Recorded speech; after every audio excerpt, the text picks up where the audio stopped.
Good evening, and thank you for joining us on WTIM, your information station, and Tommy TV. Let's see, it looks like we're not live on the radio. Looks like we're not being heard on the radio currently. Just working to figure that out.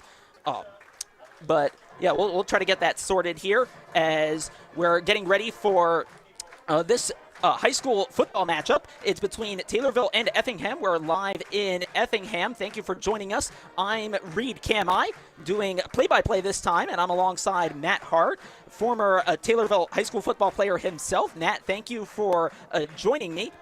And this is a matchup that it produces instant classics seemingly every year, whether it's overtime finishes like we had last year or the consequential matchups that have happened way back in the history of this matchup. It's been exciting every time, and that's something that makes me, and I'm sure you as well, look forward to tonight. Absolutely, Reed.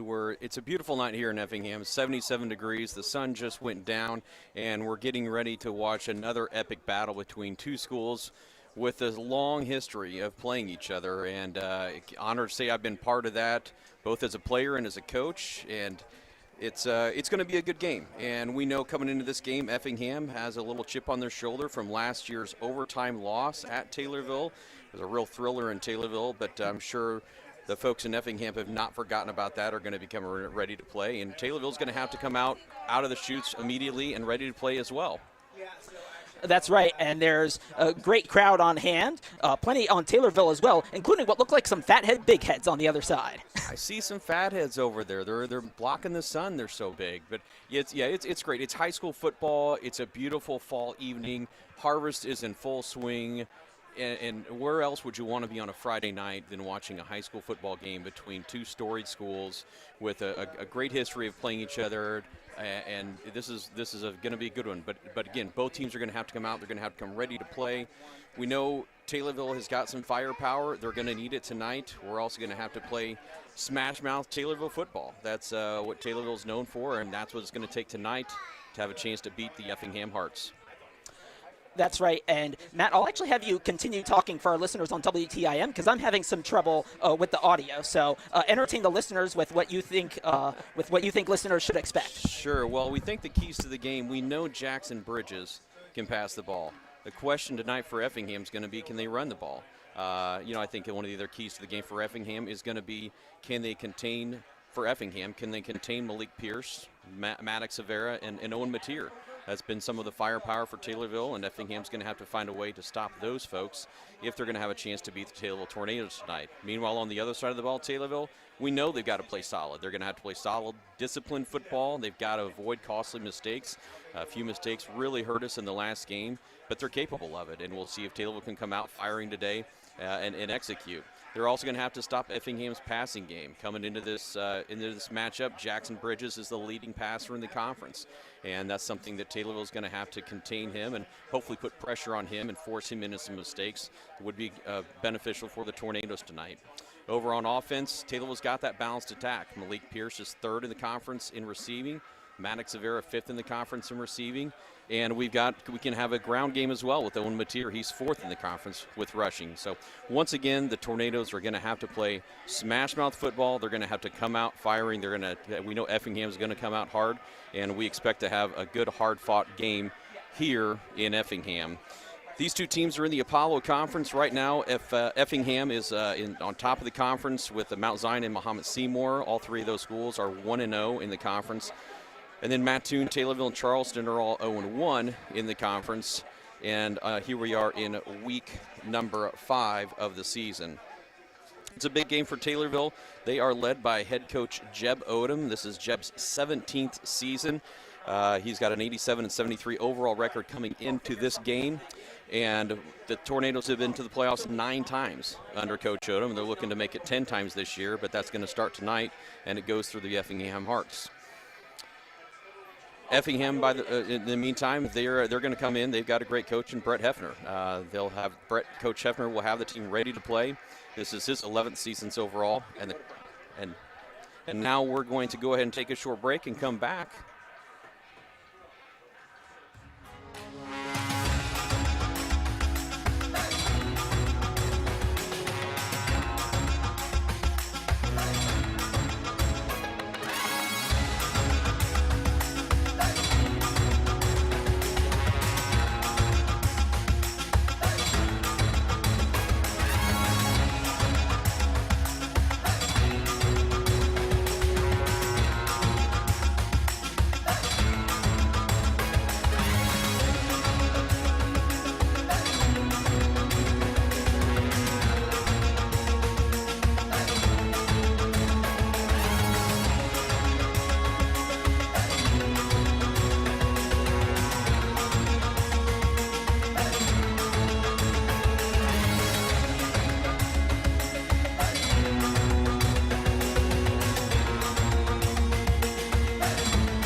WTIM, your information station, and Tommy TV. For those of you listening on WTIM, I'm Reed Kamai, and now you can hear me. Before we go any further, let's pause 10 seconds for station identification on WTIM, your information station.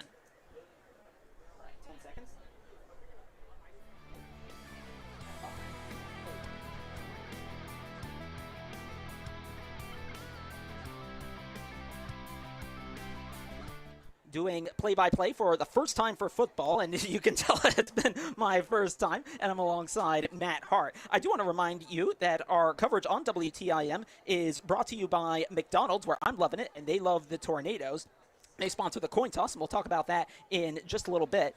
They are also sponsored by, or we are sponsored by the senior citizens of Christian County, Taylorville Community Credit Union, Nicole Patrick and Country Financial, and Scooters Coffee. Now, speaking of Scooters Coffee, they're continuing their Tornado Give Back program, donating $10 to the Taylorville Boosters for every touchdown that varsity football scores. They've scored 17 touchdowns so far this season, so $170. Once we get to the basketball season, they will donate $3 for every 3-point score. Yeah, 3-point score made by the boys and girls varsity teams. And once we get to baseball and softball, it'll be $5 for every varsity home run by baseball and softball.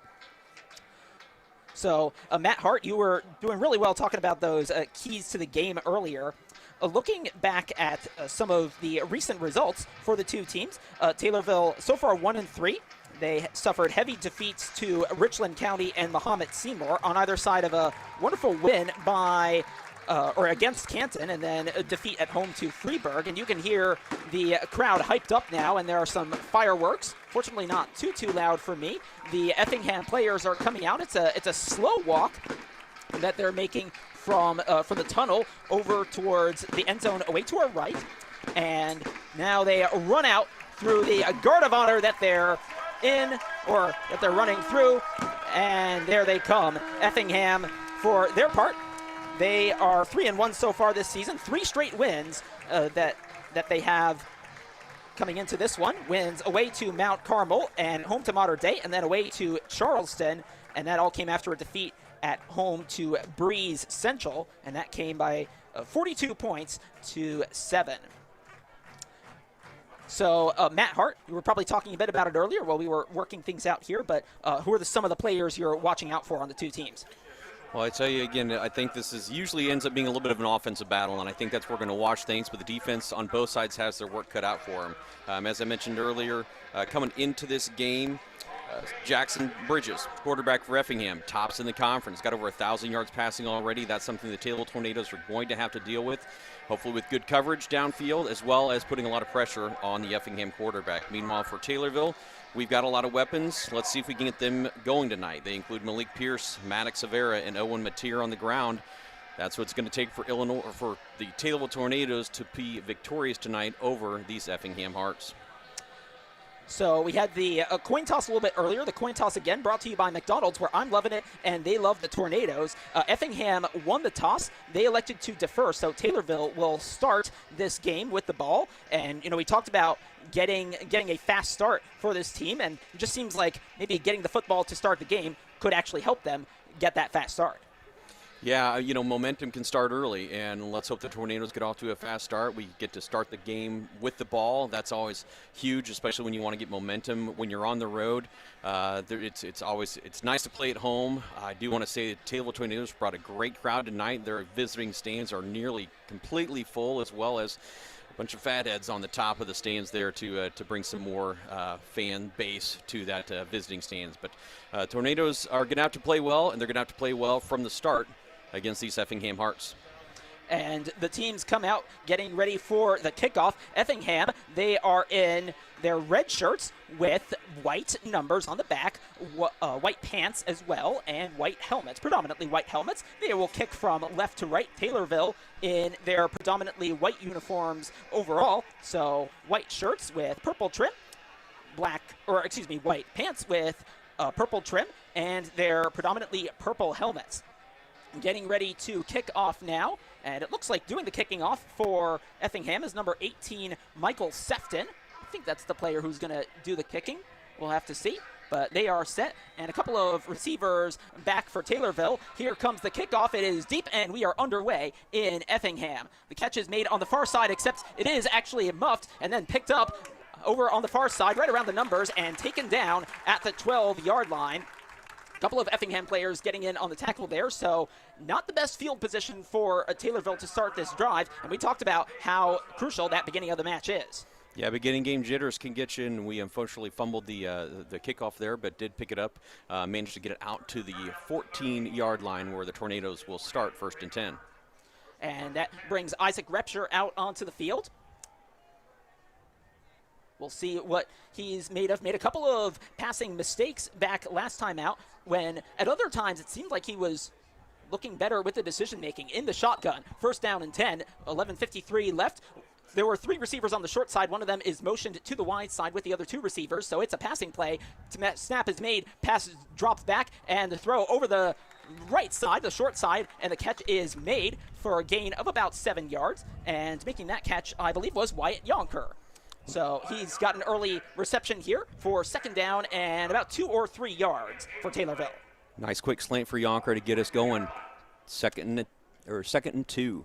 That's right, 2nd and 2. 3 receivers on the wide side, 1 running back with Repscher in the gun. 1 motion, but then moves back. Handoff fake, and with Repscher, and he is dragged back for a loss, almost at the original line of scrimmage, as a good play is made there by Effingham, and they were able to get through the line of scrimmage, and it's about 3rd down and 10.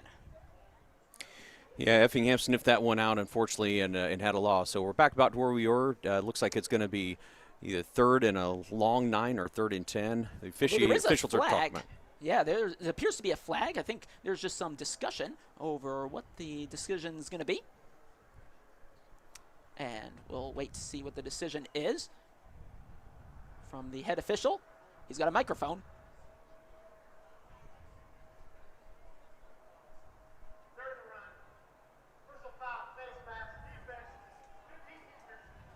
And it's a face mask, and that gets Effingham Taylorville the 1st down.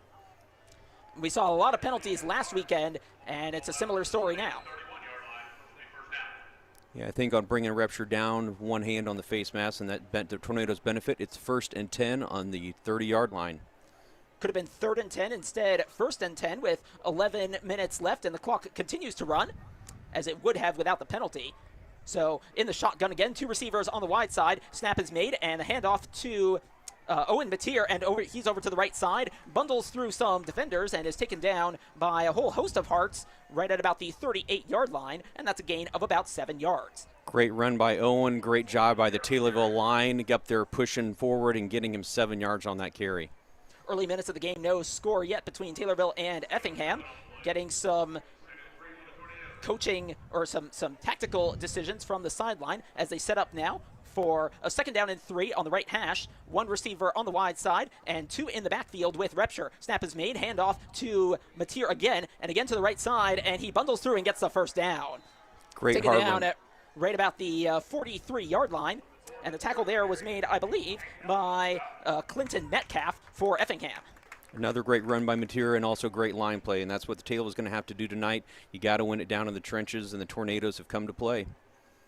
And we've seen that sort of situation sort of backfire for Taylorville, but also for some of their opponents so far in this season. Now there are 2 wide receivers each side. Snap on the right hash, 1st and 10, as 1 motions inside. 1 in the backfield with Repscher. Repscher takes the snap, looks to his right, throws, and it's caught this time, and it's Mateer getting all the yards so far as he's taken down in bounds right about at the side hashes, and that's about at the 49-yard line, and it's 2nd down and about 5. Looks like Owen's picking up the entire team and taking us down the field on this drive so far, Reed. We've seen different players throughout the season for Taylorville step up, and that's what's happening so far. Now it's 2nd down and 4. 2 wide receivers on the wide side, 1 on the short side, 2 in the backfield for Taylorville. 1 motions away, snap is taken, and Repscher tucks it and runs towards the right side, just outside the numbers, and taken down by a pair of Effingham Hearts, just about 1 yard from the 1st down line, with 9:07 left in the 1st quarter. And now they're waving. Looks like they got a 1st down to Reed, so got a really good spot. Let's hope we get those all night. That would be fantastic. 1st and 10 Tornadoes. 1st and 10, and that takes them to a plus side, or plus territory, I should say. As Taylorville's now got a little bit of momentum after that penalty. A quick shuffle by Effingham on the defensive line as Repshire's in the gun again, and pass to the right side, which is the short side, and some good yardage after the catch. Just waiting to see who picked that one up. There's a whole crowd of players. Someone got it, and it's 2nd down and 5 with 8:37 left.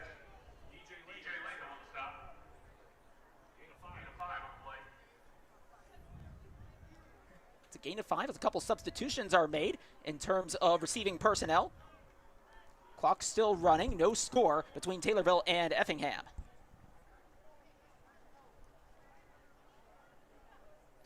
Now they set up for 2nd and 5. 2 wide receivers on the wide side. Snap will happen on the hash, and Repshire takes the snap across the motion and looks like he's going to throw. Instead, runs it himself and taken down for a loss of 1 or 2 yards. I think forward progress actually does take him to the line of scrimmage, as it's now 3rd down and 5. That was a dangerous snap as a player was motioning right across. Yeah, I'm not sure if that was a busted play or if coverage was the receiver was covered downfield, but Isaac did a good job at taking care of that football and making sure we keep the ball. So we got a 3rd and 5 now in Effingham territory and need a 1st down. And now the snap is just a few yards to the right of to the left of the right hash, as 2 wide receivers are now to the left, and Repshire again in the gun, one in the backfield, takes the snap, looks to his left, throws, and it's a long throw, and it's incomplete. That was intended for Blake Laddage, who had a good game last time out, but he gets a couple hands on it, but no catch made, as it's now 4th down and 5 for Taylorville. Yeah, just beyond the fingertips of Blake, unfortunately, and a little high. So Taylor's looking at a 4th and 5 just inside Effingham territory at the 42-yard line. And the punt unit comes out. Now, we saw a couple fake punts last weekend with Blake Laddage being the player organizing them, and he is now back to punt the ball. 1 Effingham player goes back, but only just now. I wonder if that might have anything to do with the fake punting. Snap is made. It is a punt this time, and this one goes into the corner, caught right at the 10 number there by, I think that's Max Kistler, and the flag comes down as he is taken down just shy of the 20-yard line by a handful of Taylorville players. But again, the flag did come out. It was right around at the original line of scrimmage. And actually, Reed, we've got one in the backfield, too. We may have 2 penalties on this one. Ooh, could be a double penalty. Let's see.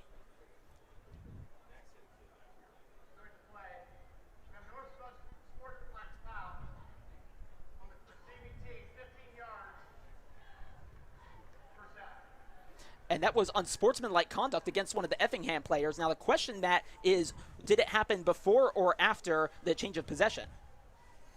That's a great question, Reed, and they haven't signaled yet to give Effingham the ball, but now it looks like they are down, so it was after the change of possession. So Effingham's going to keep the ball. The unsportsmanlike conduct happened after the play, maybe even actually the play was dead, which is why Effingham's still going to get the football after that punt return. They're going to start off, looks like about 1st and 10 on the, are we on the 30, Reed?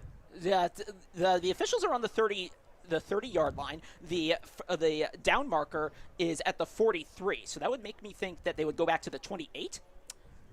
That's my prediction. Officials still working out the details. Of course, a lot of details when it comes to penalty enforcement.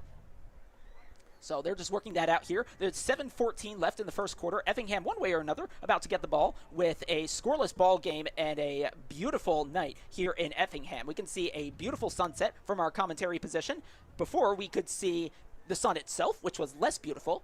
So we've got a much better situation here and a great atmosphere for football, as Matt Hart was telling you earlier.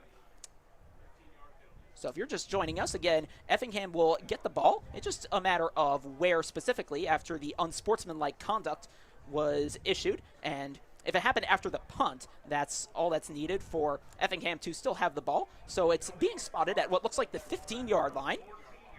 And that'll give us a chance to see their quarterback, Jackson Bridges.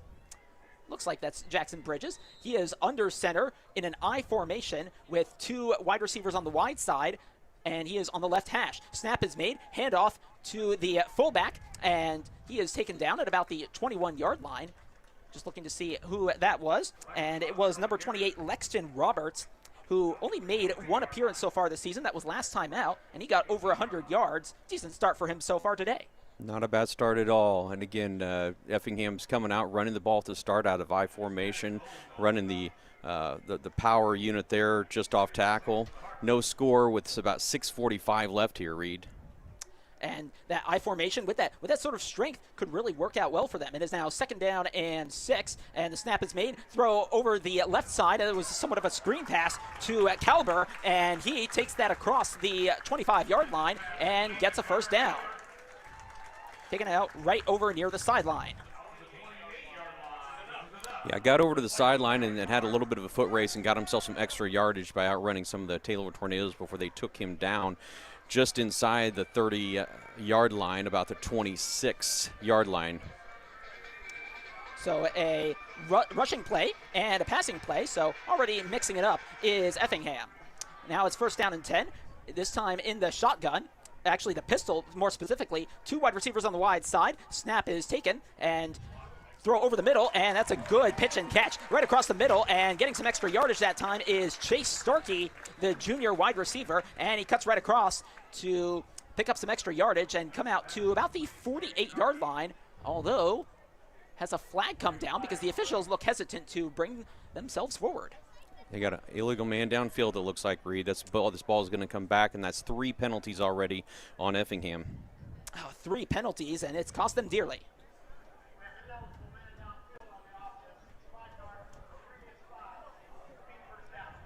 So with 6:21 left in the first quarter in a scoreless ball game, Effingham, they've been making good plays except for the penalties. Yeah, penalties are tough, and that's what you got to do when you play good football. You got to be disciplined. And longtime Taylorville coach Scott Alverson always said the team that makes the fewest mistakes usually wins. And right now, Effingham with 3 penalties, and we're only a few minutes into the first quarter, 6:21 left, and they've already got 3 penalties. Yeah, if you're going to play good football, you got to play disciplined, penalty-free football, and Effingham's struggling with that right now. 1st down, and it looks like 15. They are snapping it at the 23-yard line, it looks like, if I'm reading that correctly.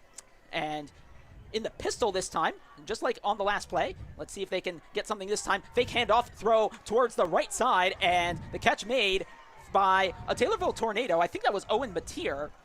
He initially was blocking someone else and instead actually got over, latched onto the receiver, and made that tackle. Well, I'll tell you, Owen Mateer actually ran through one of the blockers. What a great play by Owen Mateer to actually go through one of the Effingham blockers and to catch the runner who had the ball and for no gain. So great play by Owen Mateer on that. Read very, very nicely.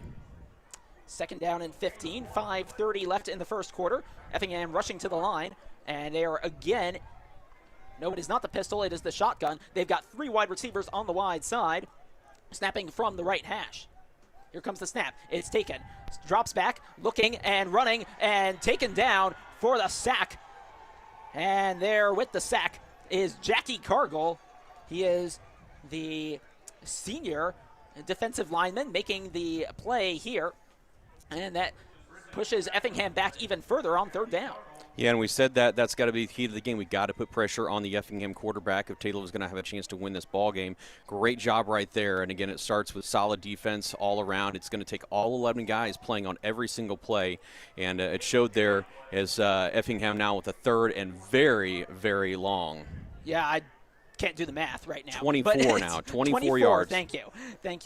Snap is taken with 2 wide receivers on either side. Throw over the middle, and the catch is made right along the right hash, and still running with it is Jenner Powles, and he's taken out right along, over near actually the 1st down marker, right along the Taylorville sideline.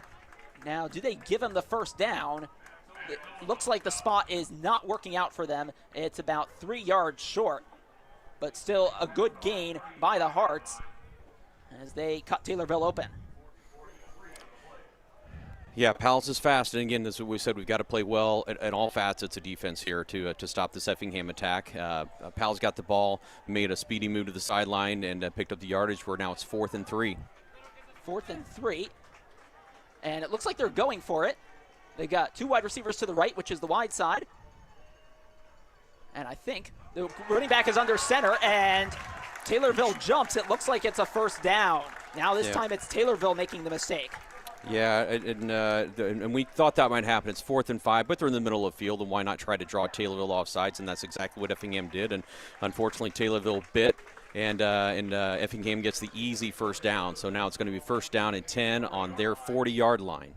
Oh, goodness. 3rd down and 24, and Effingham, one way or another, converts. That does not feel good if you're Taylorville. 4:24 in the first quarter, no score, but Effingham driving despite a couple of mistakes on their part. So it's 1st down and 10 from the left hash. 2 wide receivers to the wide side.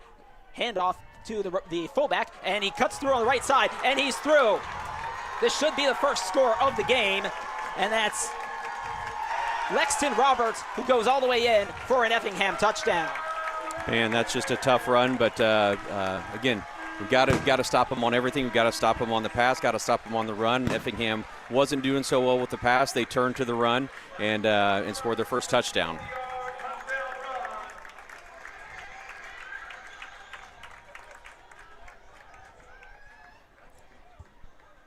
And that again was Lexton Roberts, the running back, who made that really good play right out of the I formation. And that's what puts Effingham up 6-0, kick to come. And they line up to take the extra point. It is up and it is good. And that extra point is good, brought to you by Senior Citizens of Christian County. Effingham goes up 7-0 with 4:11 left in the first quarter. You're listening to Tornado Football on WTIM, your information station, and Tommy TV.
Back on here. So you're hearing us only on Tommy TV. And the catch is made on the kickoff back at about the 5-yard line, and cutting through there. That's really well done. And that is by Spencer Brown. Spencer Brown gets that across. Nice return by Spencer. A really hard run there. Brings the ball out. Gets Taylorville with a good field position to start about the 34-yard line here with a little over 4 minutes left in the first quarter, down 7-0. And we now welcome you, those of you listening on WTIM, your information station. Now we should be on everywhere this time. 1st and 10, yes, at about the 34-yard line with 4:04 left in the first quarter. Taylorville trying to come back here, having gone down 7-0. It's Repsher in the gun, 2 to the right, 1 to the left, and a handoff to Brown, who just took that kickoff return, and he is stopped for no gain by a pair of Effingham players as he tried to go up right behind the tackle. And a couple extra whistles. Wonder what that might have to do with things.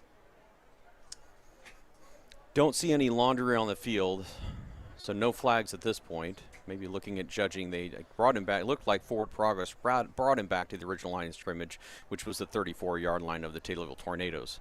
Although here comes the referee.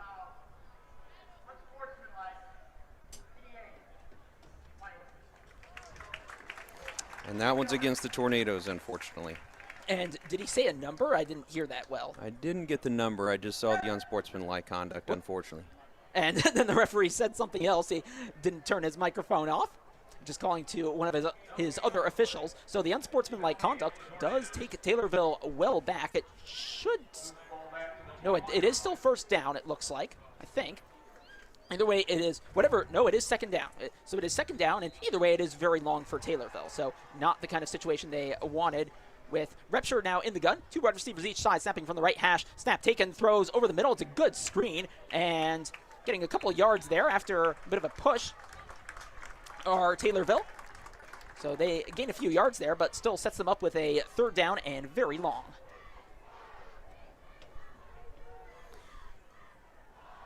Taylorville's looking at about a 3rd and 20 now on their own 24-yard line, 23-yard line. Got a lot of ground to make up here on 3rd down. 2 wide receivers on either side, snapping from the right hash. One motions over to the right. So now there are 3. Was there a jump off side? Nope. And the snap is made. Oh, that's a poor pass. It's underthrown and nearly picked off. DJ Latham was diving over. There were no Taylorville players nearby. I wonder if that was tipped at the line of scrimmage. It was tipped, yeah. On Isaac's release, Effingham got to the quarterback, got a hand on the ball, and put it up, as we call it, the old duck in the air. And where there was no Taylorville Tornadoes near that ball, but there were 2 Effingham Hearts, but they weren't able to bring it down. So now it's going to be 4th and long for the Tornadoes, 4th and 24. I was going to say that had to have been deflected. I don't think Repture would have made a decision like that. But Taylorville to punt here instead of attempting the 4th and 24. Snap, and the punt is made, and it is quite deep, caught at about the 44-yard line. To the right side, there's a flag on the field, and that is with Max Kistler, and Kistler runs out of bounds right at about the 46-yard line on Taylorville's side of the field, rather the 41-yard line, I should say. But we'll check the flag. It was thrown right about where the punt was caught. I think that was actually just the official's beanbag out there in Reed, so I think which looks like a flag, because usually they're a darker color, but this official's got a bright orange beanbag to mark the line of scrimmage where the ball was taken. So looks like the Effingham Hearts will have the ball 1st and 10 in Taylorville territory at the 43-yard line. Well, whatever it is they threw, they need to make it a little bit darker, because I thought that was a penalty flag. 1st down and 10 for Effingham. They'll snap from the right hash. There are 2 wide receivers on the wide side, and under center is their quarterback, Jackson Bridges. 2:53 left in the first quarter, and Effingham trying to grow their 7-0 lead. Takes a snap, throws immediately over to the left side, and is caught by Kalber, who's had a good game so far. He's across the middle. That's a flag, and he's past the Taylorville defense, but taken down, maybe just out of bounds, right at about the 6-yard line. Make that the 8. But this will come back. This will come back. We got a block in the back, I believe, will be the call on the Taylorville sideline, the far sideline from us. We're right in front of the Taylorville bench. Man, I'd love to see how much they have Effingham in terms of penalty yards, because that is a lot. That's deprived them quite a bit, although did not deprive them of a score on their last drive.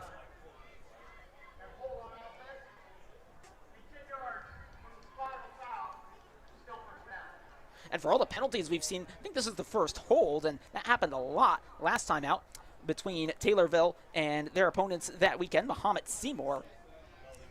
Yeah, that's a fourth penalty for the Effingham Hearts. Again, we're still in the first quarter, 45 yards. They'd really love to have back. So penalties, the name of the game for Effingham right now. Good news for the Taylorville Tornadoes, where it's 1st and 15. That's right, and snapping from the left hash again, this time in the pistol, as Taylorville shows blitz, and the throw over to the left side, or rather to the right side, is caught, and I think that's Braden Tucker, and Tucker is out across the 40-yard line of Taylorville's and taken down out of bounds, and that was Jackie Cargill making the tackle that time, as Effingham makes up some of the yards and gets it to the 39, or rather 37-yard line is what the referees give them. Yeah, Effingham did a nice job blocking on that one, get some downfield yardage. Again, Taylor's got to keep up that pressure on all fronts. We got to rush the quarterback. We've also got to make sure we've got good coverage. This is a good team. This is good teams on both sides of the ball. It's going to be smash mouth football all night. 2nd down and 4, snapping from the right hash now. 2 wide receivers on the wide side. Let's see what they do with it. And it is a screen pass over there. The catch is made. And that was Kalber again, as he gets across to the 33-yard line. That's actually a close call over whether or not it's a 1st down.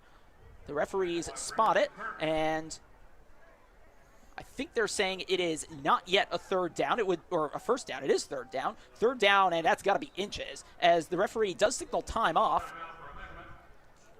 Is this to measure it? I think it might be. But Effingham getting more yards. And here comes the chain gang. We appreciate the chain gang every night out there, making sure that we get our measurements right. We'll see how the measurements come out here as we measure this one. This is my 5th game doing football. It's the first time the chain gang has had to come out. It's been easy decisions otherwise. So the first line, and they're saying it's not about a foot first short. down. About a foot short is the signal I saw from one of the officials. So we're going to be 3rd and a foot for Effingham on the Taylorville 30, about the 33-yard line. What do you anticipate for Effingham, seeing as they only need about a foot? Well, I think the first thing they're going to try to do is draw Taylorville off sides like they did earlier on a 4th down and succeeded in that. Probably go on a hard count, but then also I think they'll try to run this one right up the gut. All right, ready for play. 3 wide receivers on the wide side as they take it from the left hash, and it's a quarterback sneak, and going across, that's easily a first down as they get to about the 30-yard line and move the chains. Yeah, Jackson Bridges lined up under center that time, and Effingham made no doubt about it. They were going to just try to come right at Taylorville, and they did, and at least enough to get 2 yards and get the first down. It's 1st and 10 for Effingham on the Taylorville 32-yard line.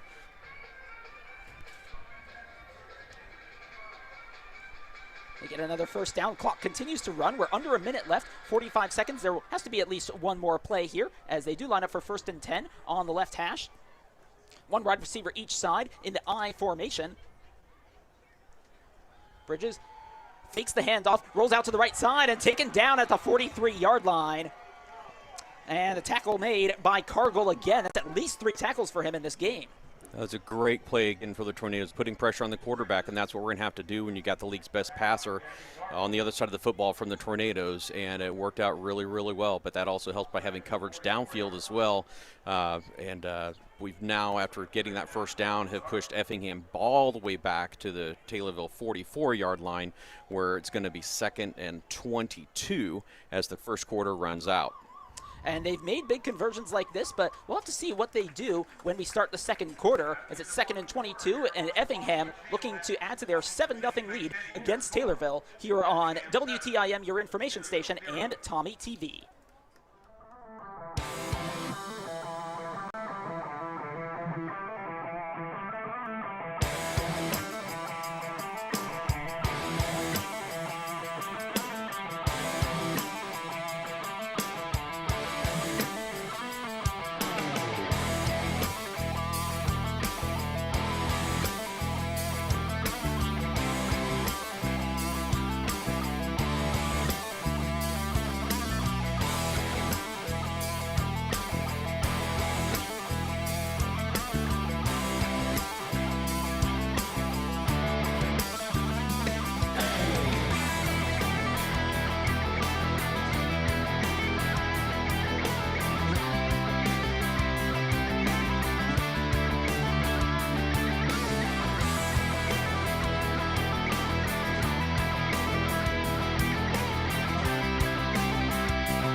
WTIM, your information station, and Tommy TV, as it is Effingham 7, Taylorville nothing in Effingham as we start the second quarter. I'm Reed Camai, joined by Matt Hart for both feeds, as Effingham getting ready to continue. That's going to be 2nd and long as jump around plays. So we got most of the crowd here in the right color, but not representing the team that would normally be jumping around. I say that having moved here from Madison, Wisconsin.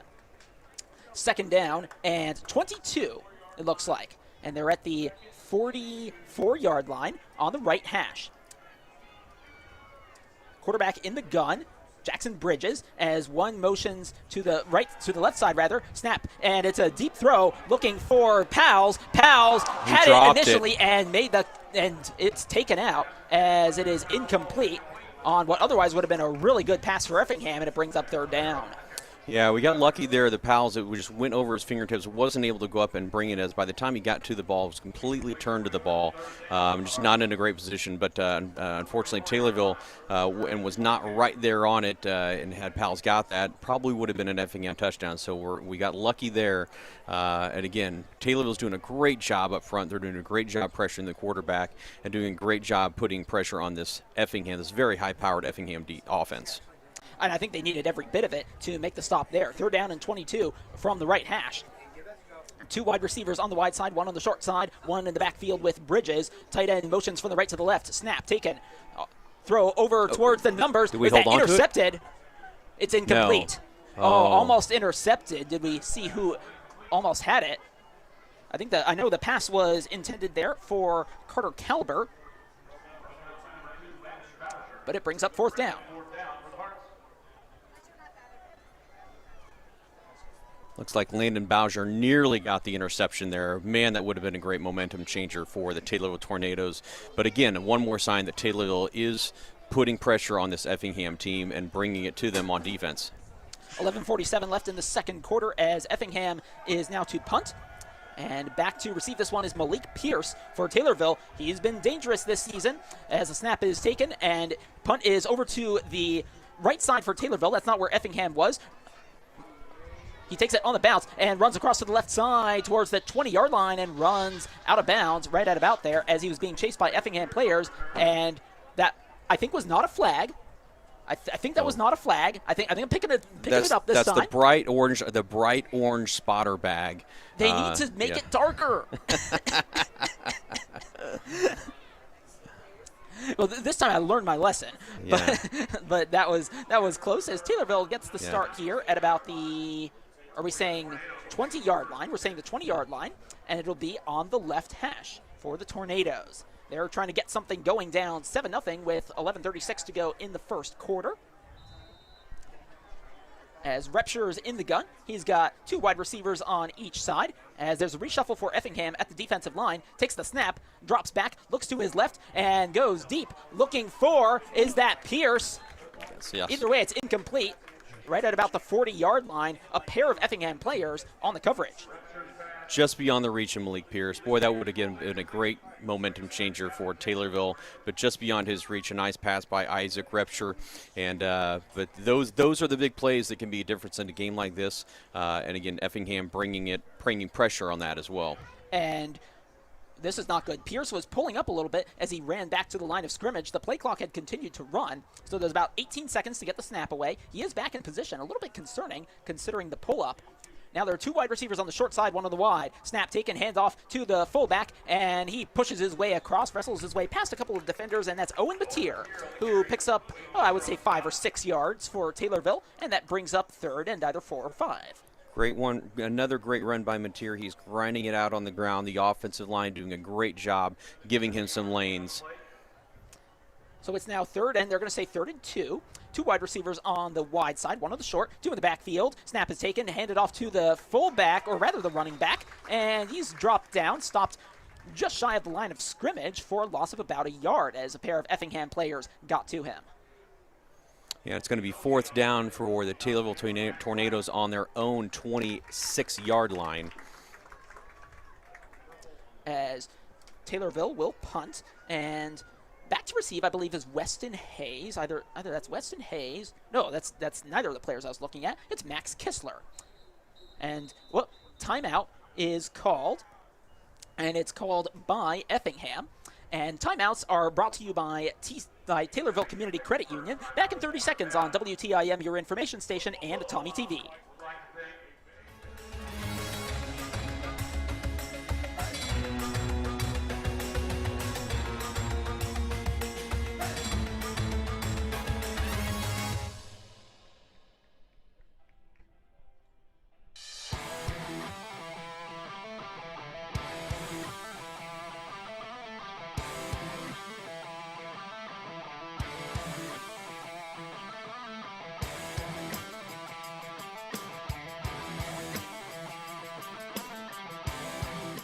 Information station and Tommy TV as Effingham took timeout right before Taylorville was due to punt. Not sure if that had anything to do with the threat of a fake punt from the Tornadoes. We saw plenty of that last weekend. As it is 4th and 3, 10:31 left to go in the second quarter. Taylorville down 7-0 as they punted away. Now they've got to keep Effingham from doubling the advantage.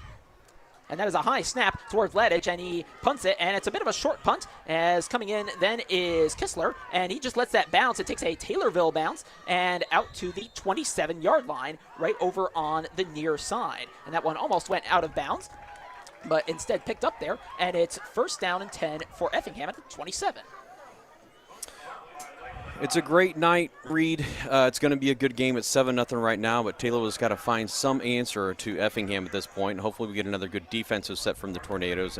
And by the way, isn't this great, the coverage we've got here on WTIM, but also the young men and women from Tommy TV. I know Haley Braun's down there on the sideline. The whole camera crew is here working as well. They're working really, really hard tonight to bring you Taylorville Tornado football on Tommy TV as well as here on WTIM. Yeah, their help is so much appreciated, especially today as I'm doing this for the first time ever. 1st and 10 from the left hash, handoff on the right side, and bursting through the middle over actually towards the right hash, it looked like, is Effingham, as there are a couple of extracurriculars, and some of the Effingham folks on their sideline wanted a flag. They don't get it, and they get about 4 yards.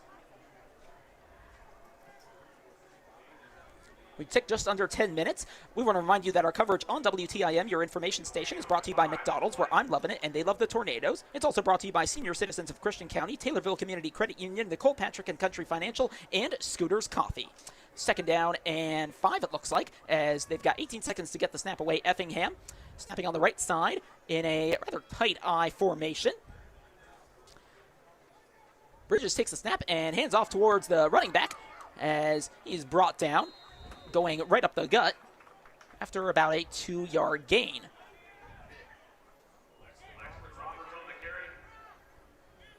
.9:21 left in the 2nd quarter. Clock still running, and it's 3rd down and about 2 yards.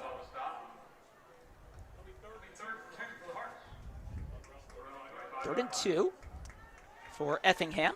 We've seen them have a couple of those short 3rd down attempts that have generally worked out for them in this game. Now they line up 2 wide receivers on the wide side, another I formation, hands off to the running back rather, or they're both running backs, of course, to the halfback, and he gets across for the 1st down, going right up the middle of the pitch, and that's enough to move the chains. Yeah, another nice run by Buxton to get the ball, get the 1st down for Effingham, where they're leading 7-0 over the Taylorville Tornadoes right now with just under 9 minutes to play in the 2nd quarter. We tick under 9 minutes to go now, and Effingham driving. They snap this one right about at the middle. They've got 2 wide receivers to the right, 1 to the left, 1 tight end, and they're in the pistol. Bridges awaits a snap. He gets it and fakes the handoff, throws to the right side, and it's not caught as Jenner Powell's had it in his hands, and I think he just took his eyes off the ball as it falls incomplete about halfway between the hashes and the numbers. Yeah, and I think that ball thrown a little bit behind Jackson. And otherwise, that could have been a dangerous play for them. Again, you've got a high-powered offense here. You got the league's leading quarterback in Effingham. Taylorville's got to stay vigilant on every single play. And again, Taylorville's got to find an answer to pull back and get another touchdown back to make this game tied. They're down 7-0 right now. 8:25 left in the 2nd quarter. Snap, and the handoff is faked, and the throw this time is a screen, and it's caught that time by Braden Tucker. And a vicious hit there as the flag does come out. Might have something to do with it. That was at about the 50-yard line, maybe a yard shy of it. And I think they're making the tackle. Just waiting for him to come into my vision. Well, I'm not sure who that was, but the referee's having a discussion about it, and I do think that actually was Landon Patterson, the defensive back for the Tornadoes. He was playing in the safety role on this particular play as we await the flag.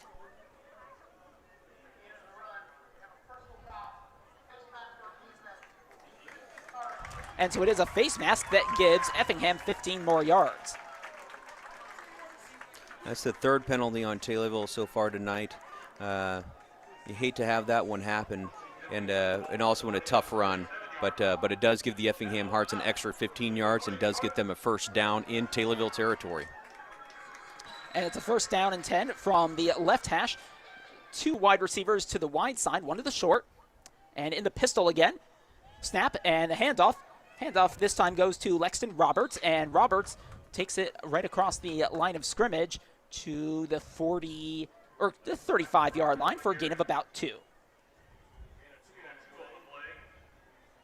7:53 left in the 2nd quarter. Effingham up 7-0. They've used 1 of their 3 timeouts. Taylorville's got all 3 of theirs. And Effingham trying to keep the momentum going, something they've been reasonably good at in this game. As now it's 2 wide receivers and 1 tight end on the right side. Snap right about at the middle. And a snap, and the fake handoff, throw to the right side, and another dropped pass. This time nearly hauled in by William Hecht, the junior, and that's another drop for Effingham. Yeah, Taylorville got lucky again on that one. The Effingham receivers dropped a couple of balls tonight, plays that they could have made. Thankfully for the Tornadoes, they did not. And Taylorville's got Effingham now at 3rd down, just into Taylorville territory at the 35-yard line. So 7:22 left with the clock stopped, 3rd and 8. And it's another pistol formation. 2 right, 1 left. Bridges awaits the snap. He's got 14 to get the snap away. Tight end moves from the right to the left. Handoff. This time goes to the left side and up the middle, up the left side, over near the numbers. And taken down right at about the 30-yard line by Maddox Havera. Yeah, another tough run by Lexton Roberts. He's liking the ground game tonight. He's already got 1 touchdown for the Effingham Hearts. A hard run there, and it's 4th down and 2 now for Effingham, but they're into Taylorville territory, and they may try to draw Taylorville off again. Let's see, they've got 20-second snap is taken, and it's handed off to the right side and taken down almost in the backfield, and then in the backfield. That should be enough to force the turnover on downs. Yeah, great play by the Taylorville defense to just not give up. It looked like Lexton Roberts was going to try to turn the corner, and Taylorville just stuck with it, kept pushing, and pushing, finally bringing him down short of the 1st down marker. So Taylorville will take over on downs now. They're in their own territory, but it's 1st and 10, Taylorville Tornadoes. Good stop there. One Taylorville really needed. Now they get the ball, and they have a chance to potentially draw level in this game with 6:44 left in the 2nd quarter. They'll snap from the left hash, and they've got 1 wide receiver way out on the wide side, and that's Malik Pierce. I'm not too surprised about that. 1st down and 10. Repture in the gun, and he hands off to the running back, to the halfback, and he gets a gain of about 1 yard, just trying to push right through the pack at the line of scrimmage. And he's taken down. It's a pickup of 2, which is good. You got to take all the positive yards, and Taylorville's grinding this one out here in Effingham. 2nd down now. They're saying 2nd and 7 with Repture now in the gun. 1 running back with him and 2 wide receivers on either side as they take it just to the right of the left hash. Snap and throw towards the left side, and the catch is made. And I think, was that Malik Pierce? I think it was, as he has actually come over to the left side. Interesting decision there. And he makes the catch, gains another 3 yards. Another 3-yard reception from Malik Pierce. Again, positive yards, and those will keep adding up, and Taylorville's just got to keep grinding it out. And another play like that should be enough for the 1st down. I think they're saying 3rd and 3, either 3rd and 3 or 3rd and 2. 3rd and 2. We'll call it 3rd and a long 2. 3rd and a long 2, okay. And the whistle goes, and is that a timeout? It looks like a timeout for Taylorville. And that timeout is brought to you by Taylorville Community Credit Union. We'll come back in 30 seconds on WTIM, your information station, and Tommy TV.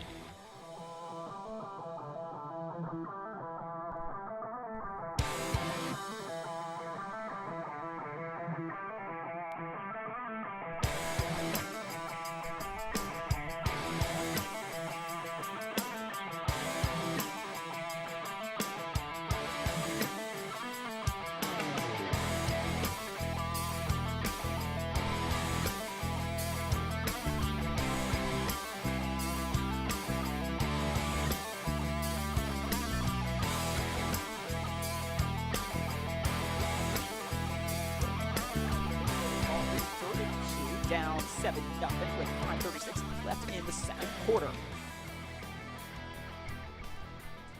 Some discussion over what to do on this 3rd down play. Both teams now down to 2 timeouts left in the 1st half. 2 wide receivers on the short side, 1 on the wide. Repture in the gun and hands off over the middle and in the maul, and he's taken down, enough for the 1st down.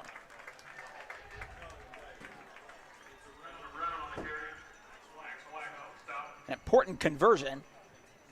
And I'm sure how to get that was much the talk of the timeout.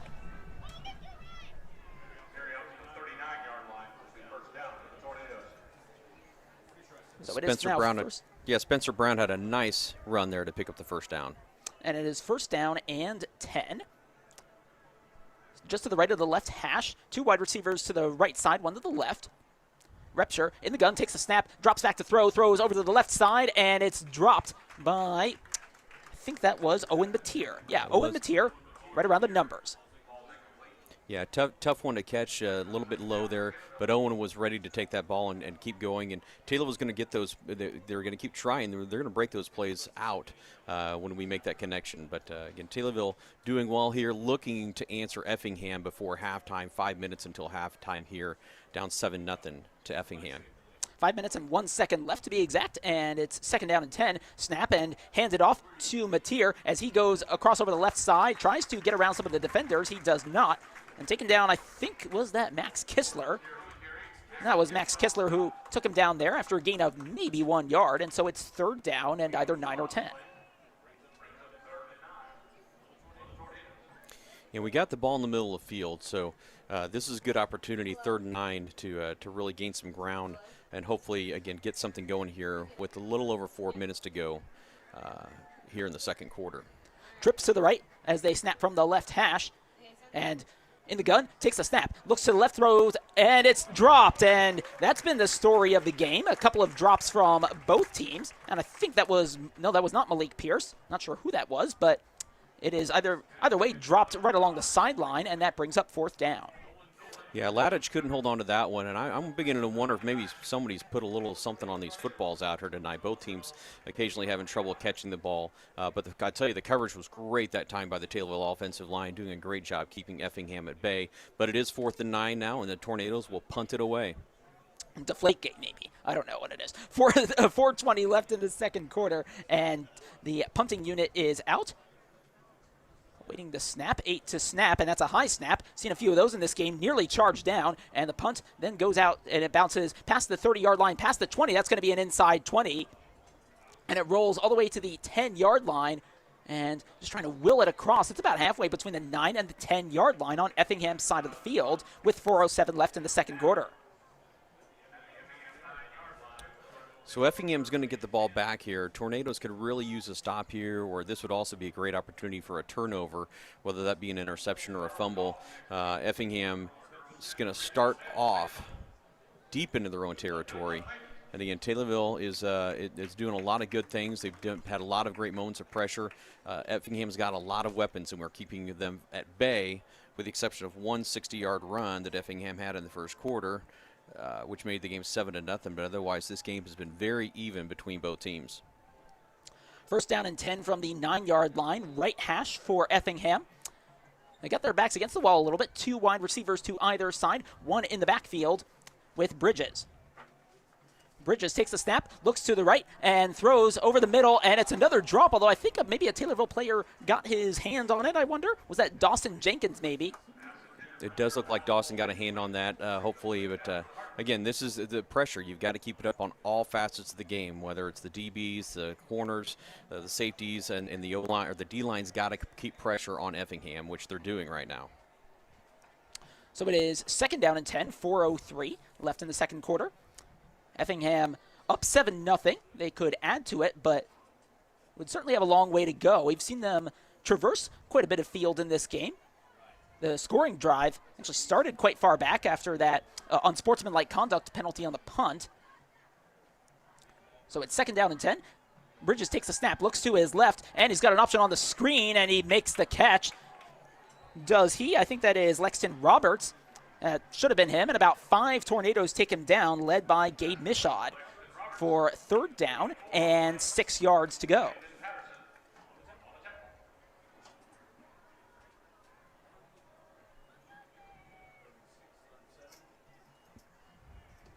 You can maybe hear the drums off in the distance as they try to will Effingham up the field. They've got to convert on 3rd and 6. That would take them to the 19-yard line.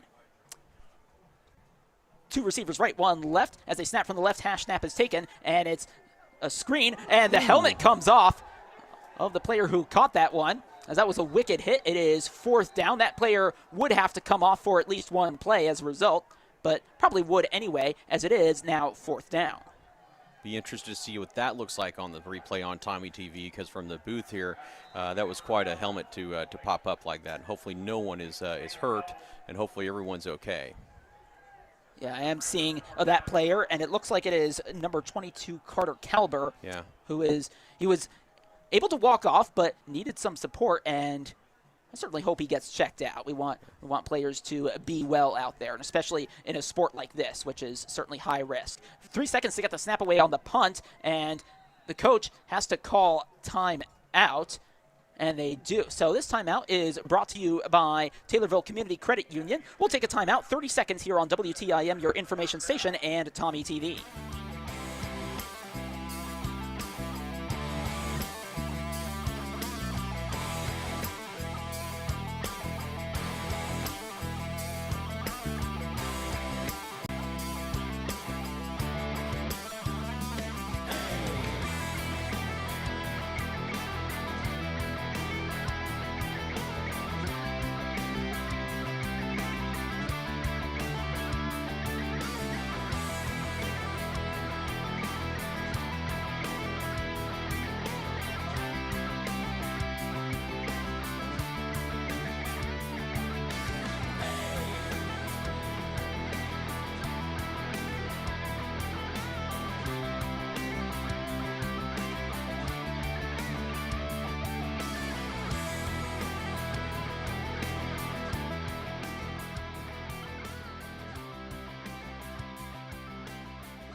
Back on WTIM, your information station, and Tommy TV. That break took twice as long as it should have, but that punt is caught there by Malik Pierce. Yep, Malik Pierce. I was trying to think of the name there. And he runs out of bounds at the 44-yard line of Effingham's. So good field position for Taylorville to take over with 2:38 left in the second quarter, and they could maybe think about getting a score before the break. Yeah, that's certainly what Taylor was thinking right now. 2 minutes and 38 seconds until halftime.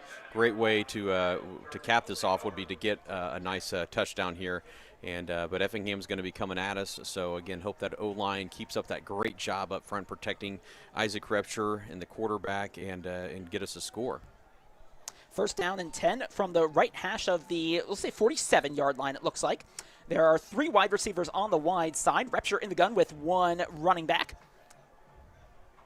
Takes the snap, drops back to throw. He's rushed by 2 players, and that pass was a screen that actually was tipped by one of the Effingham players, more specifically Hank Nelson, and he got a hand to it and just disrupted the play for Effingham as it falls incomplete for 2nd down.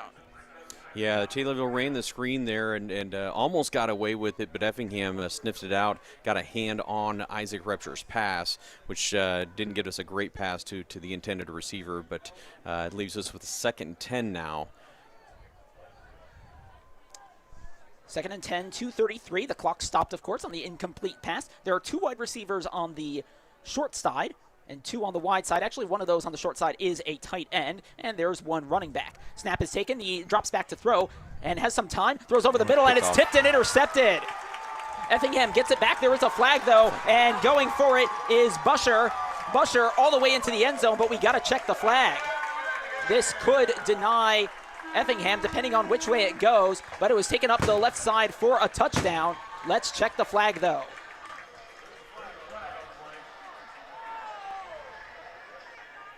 That flag's usually where there's a holding, but it's hard to see, hard to tell what that flag's going to be for. We'll find out shortly here from the officials. The referee's going to talk, and he announces.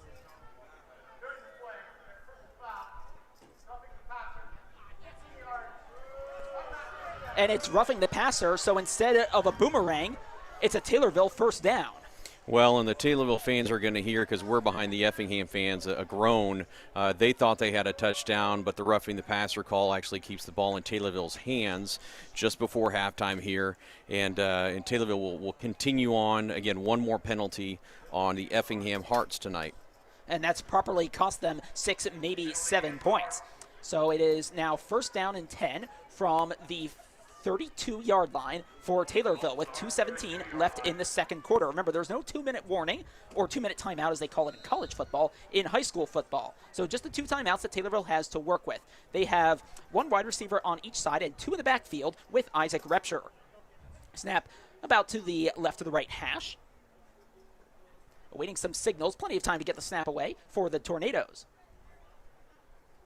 He takes it and hands off to Mateer. Mateer up the middle, and Mateer taken down right at about the 28-yard line as the clock continues to run. Nice run by Mateer. Great blocking up front by the big guys up on the O-line.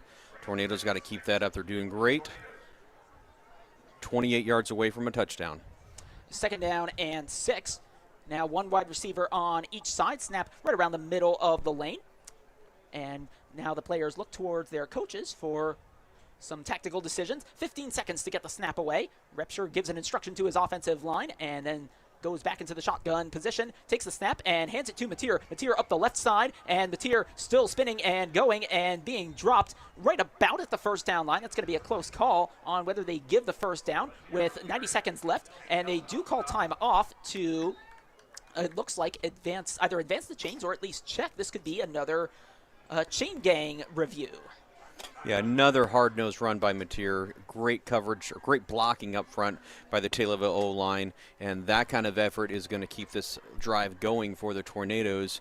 Hopefully they've got enough for the first down here as the chain gang makes its way out to the far hash for the measurement.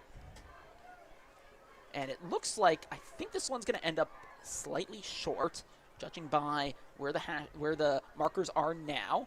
They put it down. Oh, that's a close call. The referees give the first down. I'm actually surprised. Well, I'm not surprised at all, Reed. I tell you, sometimes it just goes your way, and at least on that particular play, it did. We'll take it. It's 1st and 10, Tornadoes. They're driving 1:25 until halftime. They're on the 22-yard line, 2 yards away from the red zone. Let's keep it up, boys. Let's keep going. And if Matt Hart is not surprised, neither should you be. 1st and 10, 1:21 left in the second quarter. And the clock does continue to run now that they've set up the play. 1st down and 10. 1 wide receiver on each side. Shotgun and handed off to Mateer. Mateer up the middle, held back initially by one of the Harts players and taken down for a gain of about 5 yards as we do pause 10 seconds for station identification on WTIM, your information station.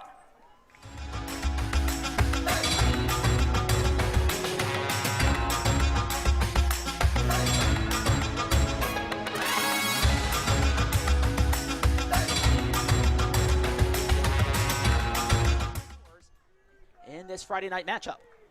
Snap, and it's the handoff is faked and then taken down for a loss of about a yard is Isaac Repsher as he tried to take it himself, and he loses 1 yard. A timeout is called by Taylorville. That timeout brought to you by Taylorville Community Credit Union, and I just wonder, Matt, if this maybe is stalling a bit now for Taylorville as they get into scoring range.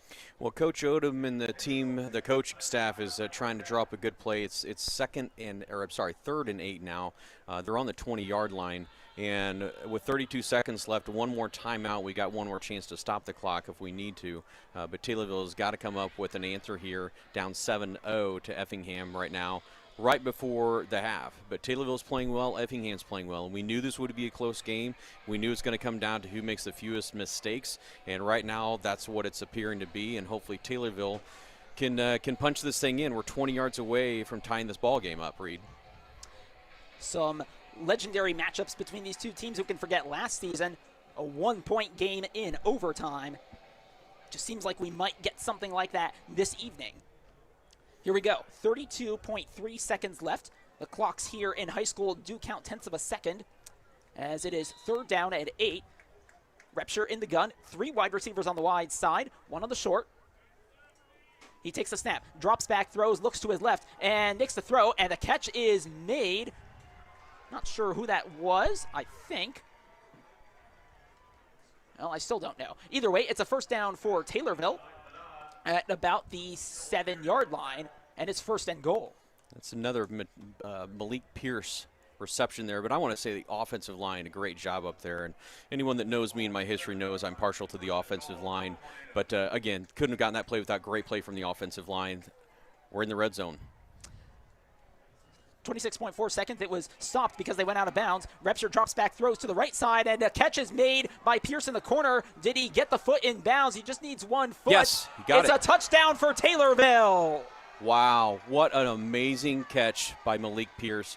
What a great way to go up and get that ball, bring it in, stay in bounds. You're going to see a fantastic replay of that on Tommy TV. But another great Taylorville Tornadoes touchdown. This is what we were hoping that they could do. And once again, I got to say that offensive line gave Isaac Repsher time to get that ball there. It takes all 11 players on every single play, and Taylorville executed on that. And now they've pulled within a point, within a PAT of tying this ball game up just before half. That's exactly what Taylorville would have wanted. They'll feel good going into the break. Now they line up for the extra point. The snap, the hold, the kick, it's all good, and so is the outcome of the extra point.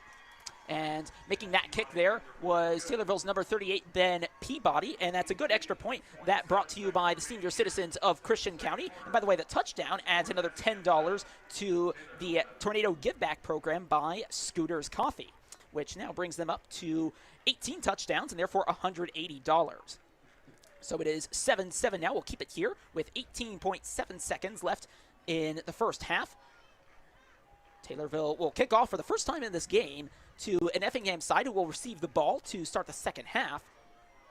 I wonder what they'll make of this short possession here. Might just depend on the outcome of the kickoff.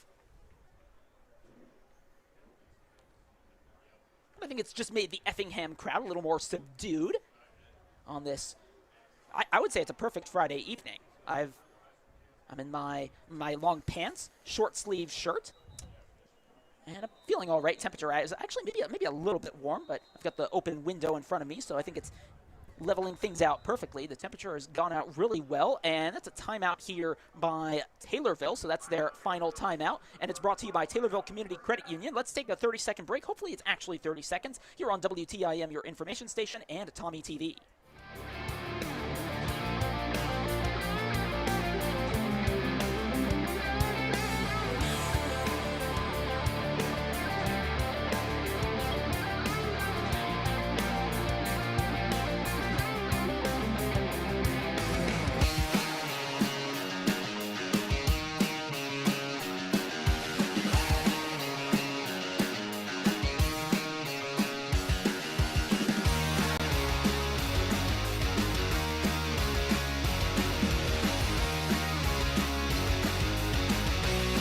On Tornado Football on WTIM, your information station, and Tommy TV. Reed Kamai and Matt Hart with you on this beautiful Friday evening, as I was just saying right before the break. Taylorville to kick off from the left hash, as that is Ben Peabody, who just scored the extra point earlier to level the scores.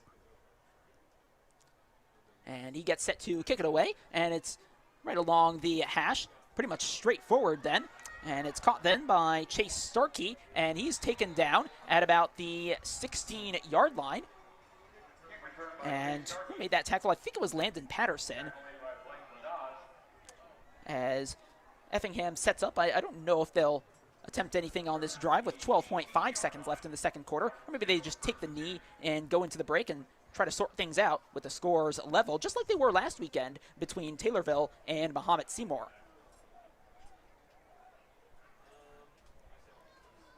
They've got what a great way to answer, and what a great way to get some momentum going into halftime. Just got to make sure Effingham doesn't release any big plays here. 1st and 10, and they do take the knee.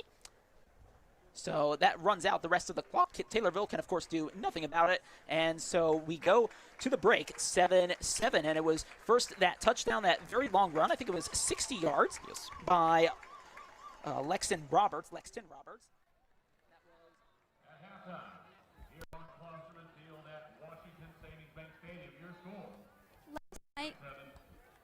Last night, the community rallied together and showed up at the Taylorville McDonald's to support the Taylorville Public Schools Foundation in their fundraiser. And Tommy TV went and took some footage and interviewed some of the attendees. Let's see some of that footage. Hi, I'm Brayden McClure with Tommy TV here at McDonald's in Taylorville for McTeacher Night. Susie, what's your favorite part about McTeacher Night? My favorite part of McTeacher Night is seeing all of the students and the families come in and support the school and get so excited to see the staff outside of the school building. All right, Susie, thank you for your time. Michelle, what's your favorite part about McTeacher Night? I love seeing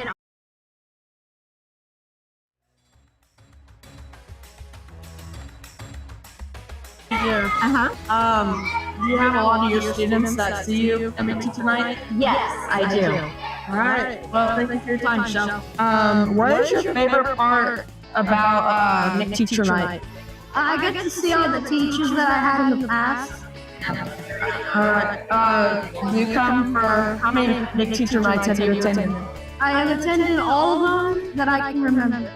All right. So it's probably been around like 5 or 6. What are you doing here for McTeacher Night tonight? Well, I saw a crowd of people here tonight, so I thought I'd stop by and see what was going on. And so we ran into someone out on the sidewalk, and so they told us it was a McTeacher's night tonight. So I said, well, what does everybody get out of the deal? And they said, well, 20%. And I said, well, I heard that it's going to be 25% tonight. So I said, don't go in there and tell everybody that, but go in there and tell everybody 25% tonight. All right. What is your favorite part about attending McTeacher Night? You know, I think the biggest thing is it helps the kids and it gives the kids a chance to be with their teachers and have fun. Just a relaxed atmosphere, kind of like a classroom where, you know, teachers got to act one way and the kids got to act. They're in here hugging each other and having fun. All right, thank you, Martin. And I'm Brady McClure from Tommy TV.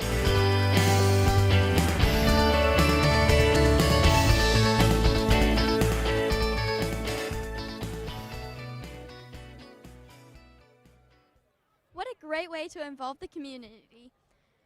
The score in Effingham is currently tied at 7-7 after a great touchdown catch by Malik Pierce.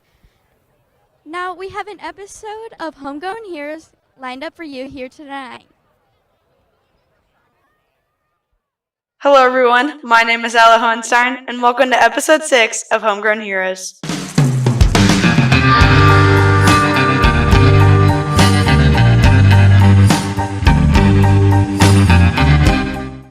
Can you tell me some of the history behind the farm? So the history on our farm is I'm the 4th generation. My great-grandpa Clive started back in the 30s and went through, you know, the hard years of farming there. Then my great-uncle Jack and my late-grandma Mona kind of took over things there, and then my dad and then myself. So I've been the 4th generation here on our farm. What are you raising and growing right now? Currently, we have organic yellow corn. We have raised organic blue corn, red and white corn. We've got food and feed grade soybeans, oats and wheat and rye. So we've got a very diverse line of crops that we raise here, all organic. Can you explain a little bit about how it's organic? Yes, so the organic process, the biggest thing with organic is the certification, the paperwork. So a lot of paperwork, you have to have everything, you know, all the T's crossed, all the I's dotted. And, you know, with our approach, we use a fair amount of tillage to control the weeds. So the weed pressure is very difficult to do. We use a tool called a rotary hoe. It's a round wheel with little spikes that help take the weeds out. And we also have row cultivators that help, you know, knock the weeds out in between the rows of the crops. Can you tell me a bit about your background of your business? Yeah, so the background of our business, my dad, Luke Epley, and my uncle, Nick Epley, purchased the Paint and Feed store in 2001, and then we later purchased Taylorville in 2004. So we acquired those two businesses, seeing that there was a need for a little bit bigger agriculture base here in Christian County. We saw that there was a good base to start off a feed store and a seed business. How do you manage running the farm and this business here? Time management is number one.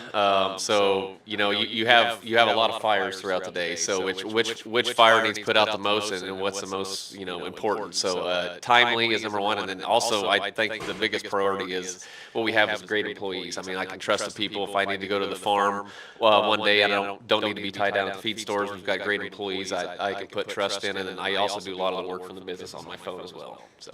What products do you sell? So at our business here, we sell cattle feed, horse feed, chicken feed, pig feed, dog food, cattle food. We sell fish food. I mean, we sell gates, equipment, feeders. So there's just a long list of products that we sell. And one thing that we specialize in, if we can't get the product, we've got many resources and many vendors that we can get it from. So we try our best to get whatever product the customer's asking for.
Effingham Hearts Regiment won Outstanding Music, Outstanding General Affairs. First place, Class 1A in the Metro East.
criminal justice and play baseball.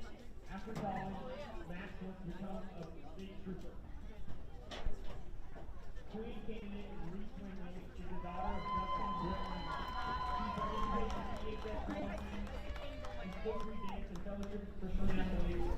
Reese plans to attend the Fordham University and major in business or marketing.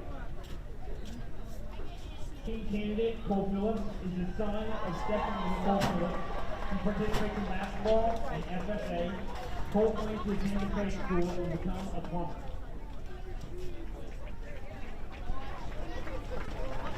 And now, for this year's homecoming king and queen, Max Black and Reese Winley.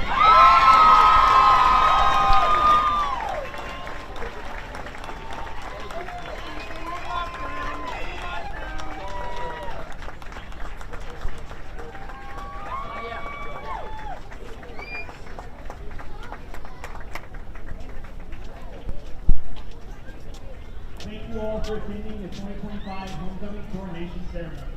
Let's go hard!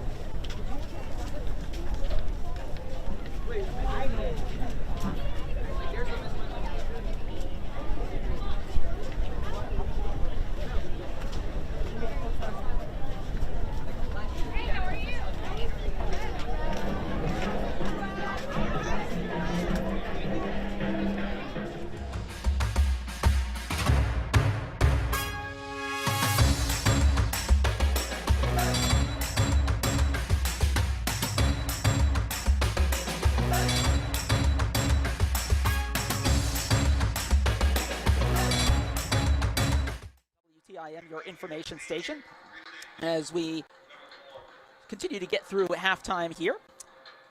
Hey, Reed, let's take one more opportunity to thank Tommy TV and the kids. And you and I get to see all the Tommy TV cast, or the Tommy TV workers running all around. We know Haley Braun is down there on the sideline. They're doing a great job. They're such a great addition to Taylorville and Taylorville High School and bringing this broadcast out. We're happy to be part of that and support them. And I wish the listeners and the viewers knew what it takes. I was actually talking to one of the Effingham folks here earlier, and they said, man, we love what you guys are doing with Tommy TV. We wish we could do that. And so it's a very special thing that we do have at Taylorville High School. Yeah, very, very special. I was talking with some of them earlier. Could not do it without their help.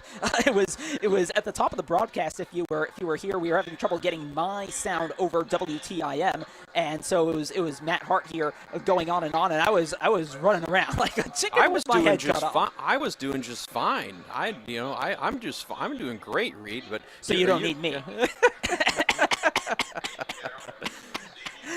No, appreciate your help as well, Matt Hart. It's great to do it. Great to have your football familiarity with us. As looks like the Taylorville players are actually back out, and it looks like this is about 2 minutes before the official 3-minute warm-up. But they're certainly getting themselves warmed up regardless, as they've got a big second half ahead of them. Matt, what do they need to do to get out in front in this game? Well,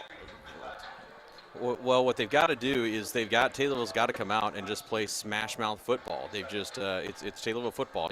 You got to do that, and I know that's something that Taylorville has always done, is played hard, and so and they can do that. And we've done this in Effingham as a familiar foe. They're a familiar team. For years there's a long history of Taylorville playing Effingham week 9 of the season, and When Taylorville plays Effingham week 9, I can't tell you how many times one or both of those teams would come in needing that win to get into the playoffs, and how many times either Effingham knocked Taylorville out, Taylorville knocked Effingham out of the playoffs. And so it's I think it's a great rivalry between these two schools, and we're seeing another great game here tonight. We saw a great one a year ago with that overtime win.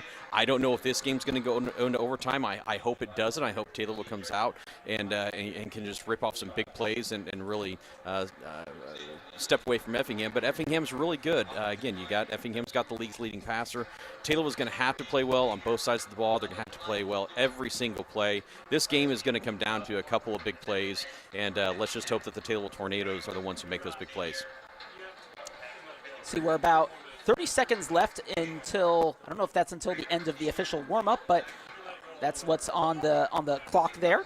Both teams now on the field getting themselves warmed up for the second half, and that intensity that you've been talking about throughout the game, Matt, is definitely a big part of it. I just wonder if that's sort of the focus in this warm-up session for Taylorville as they continue to get themselves set for a big second half this season, and one that's going to be crucial if they're to qualify for the playoffs at the end of the season. And that's the great thing about high school football. Every Friday night, everyone's got a chance. And the Taylorville Tornadoes I know they're a tight-knit group.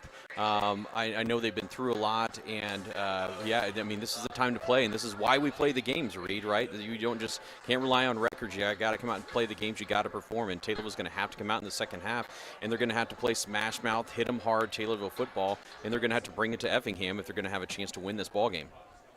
And we saw that earlier. There was a play where actually one of Effingham's players, the helmet came off, and so you hope he is okay. We are now officially into that 3-minute warm-up period, but Taylorville actually looks like they're done warming up.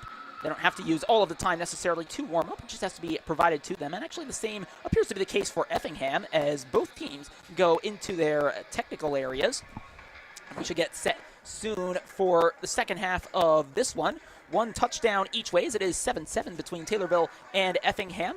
That 60-yard run by Lexington Roberts late in the first quarter, and then the touchdown pass by Malik Pierce, 7 yards, right in the corner of the end zone in the final minute of the second quarter.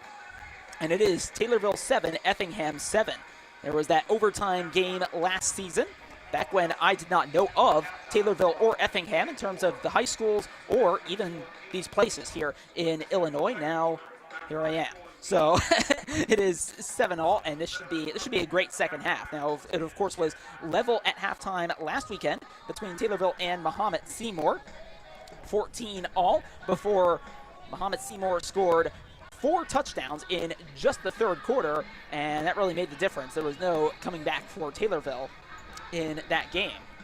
About a minute to the start of the third quarter, and Effingham gets the ball to start the second half, so we'll see how Taylorville can bring about some of the intensity in their play.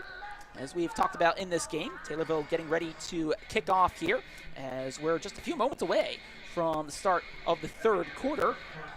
Glad you're still with us here on WTIM, your information station, and Tommy TV. I'm Reed Kamai, he's Matt Hart, and we're closer to kickoff in the start of this second half. We'll put 12 more minutes on the clock shortly, probably once the official warm-up period expires, but the players are just about in formation.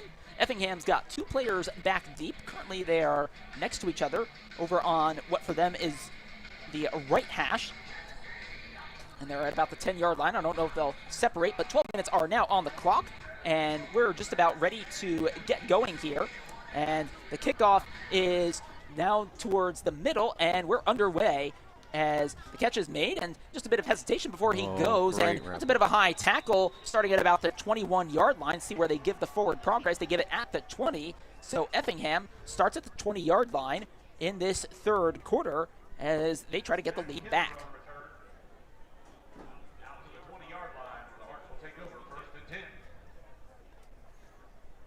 Taylorville's got to keep the pressure, got to keep up the pressure here, especially this first series coming in to start the second half.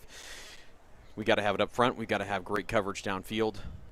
Let's go Tornadoes. It's a great day to be a Tornado, Reed. Did you know it's a great day to be a Tornado? I knew that pretty much every day, so don't worry about that. First down and 10 from the 20-yard line. Snapping from right about the middle. There is one wide receiver on each side, and it's an I formation. Jackson Bridges is the player under center. And he takes a snap, throw, screen to the right side, and it's caught that time by Kistler, and he forces his way out to about the 24-yard line on this first play here to force a second down and 6. Landon Boucher on the tackle.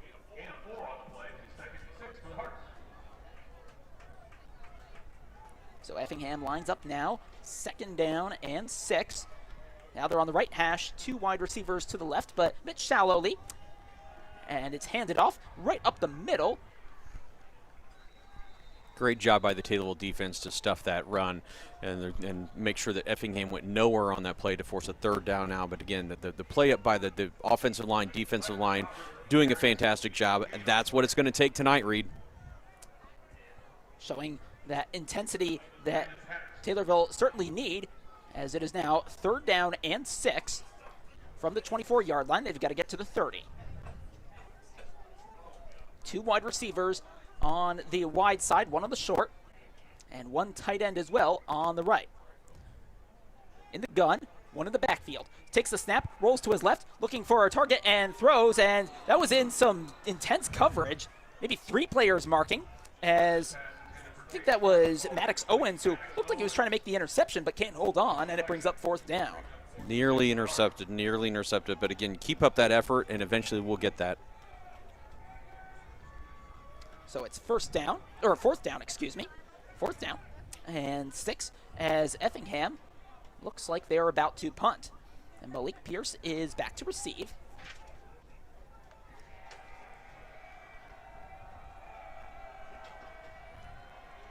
Noise building up from the Taylorville technical area as they try to hype up their crowd on the far side. Snap, and the punt is over towards the near side, called for the fair catch, and it's muffed, and diving down on it, who's come down? Referee has got to sort that one out. I think it was Pierce. Yeah, and Pierce really got away with one.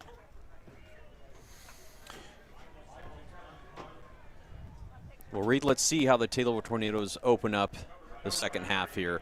They're just inside their own territory at the 45-yard line. Again, we ended the second quarter going with a little bit of momentum. Let's hope Taylorville keeps that momentum going here as we start off with their first offensive possession here in the 3rd quarter. I think that momentum could help them, having just kept Effingham to a 3 and out. Now we're going to see what that looks like in terms of their offensive play.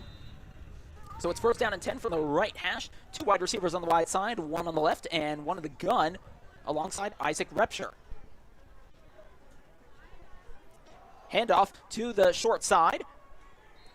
And that is Mateer. I believe it's Owen Mateer. That's what I would expect.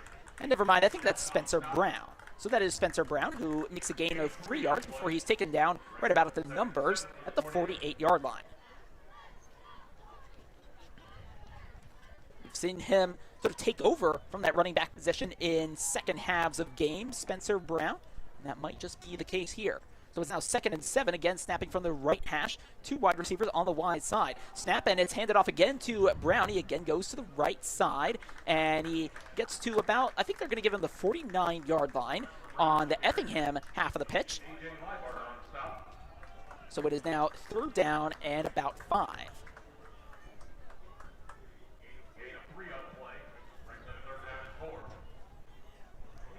They say 3rd down and 4. Looks like it's actually closer to the 48-yard line. So it's a 3rd down here, as Taylorville is just about in the Effingham half of the field. 5 wide receivers, so we're looking at a pass. 9:18 left in the 3rd quarter. Taylorville trying to take the lead at 7-all. Snap, throw over the middle to Pierce, and that's a good pass, and that should be a 1st down. Taken out at the 42-yard line, and making the tackle on that play. Just waiting to identify them. It appears to be Max Kistler. Once again, that O-line giving Isaac Repsher the time that he needs to connect. Let's keep that up, boys. 1st down and 10. And again, going with 5 wide receivers with Repsher in the gun. 3 on the wide side. Repsher takes the snap, looks right then left, goes deep left, looking for one of his players, and it's past everyone. The intended receiver that time, Maddox Havera, and 2 Effingham players near him, and another covering one of the other wide receivers going deep, and it's 2nd down.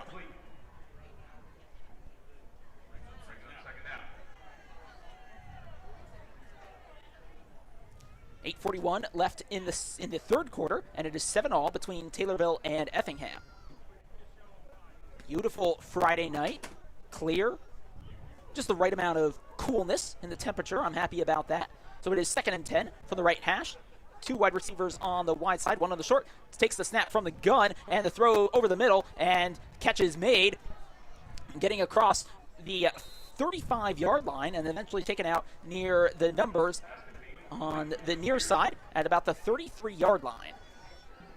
Yeah, White did a great job there. Actually, got so good, ran into our offensive line. A little too close to our protection there, but another great game for the Taylorville Tornadoes.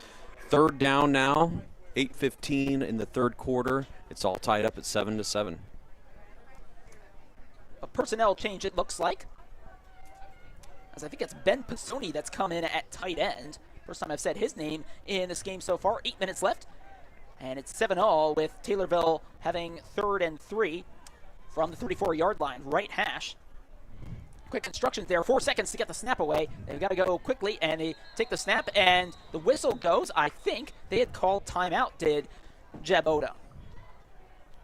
Well, Taylorville would have gotten the snap away in time, but instead the timeout is called. Timeouts are brought to you by Taylorville Community Credit Union. And let's keep it here as Taylorville tries to figure something out on third down. They were originally going to go with a run up the middle from the shotgun. Now that they've called timeout, Matt, what do you think they do here? What do I think they do, or what do I hope they do? Well, whichever one. Well, you know, the Taylorville's, again, it looks like we're picking up some small plays. We haven't had any big plays yet, Reed. And, you know, big plays, you know, usually we end up having a couple of big plays. We can break those loose. But it's just, you know, as I always like to say, you kind of got to just bend your opponent until you finally break them. And right now, again, this goes back to the end of the second quarter and starting off here in the third quarter, the second half of this ball game. Taylorville's keeping that up, and we just got to keep grinding. We've got to keep pushing, pick up the first down. We're already into Effingham territory, and that's what's going to take. Like I said, this is Apollo Conference football on a Friday night. It's going to take all 11 players on every single play the entire game. They come back out. What is Jeb Odom drawn up for his team on 3rd down and 3 from the 34-yard line? Simple math says they've got to get to the 31. Looks like they've got 3 wide receivers on the wide side. One is going to be in the backfield, and one is on the short side. Repsher in the gun. Takes the snap, takes it himself up the middle, and he forces his way across the 30-yard line for the first down. Still well going. Done by that time. Yes, it's still going. Keeps the maul up, and they get to what should be either the 29 or 28, and a crucial first down for Taylorville. You know, Reed, and that's another play where you just got to keep grinding, don't give up, and that's what builds momentum, and that's what Taylorville's doing right now. Those linemen continuing their blocks, reps are continuing to keep those legs moving, the entire time moving, never giving up. You always go into the whistle. That's why Taylorville got a first down. That offensive line, so often the unsung hero, and they're making a difference here. First down and 10, right hash, 28-yard line. 14 seconds to get the snap away as Repsher gives instructions to the offensive line. 3 on the wide side, 1 on the short, 1 in the backfield. 6 seconds to snap.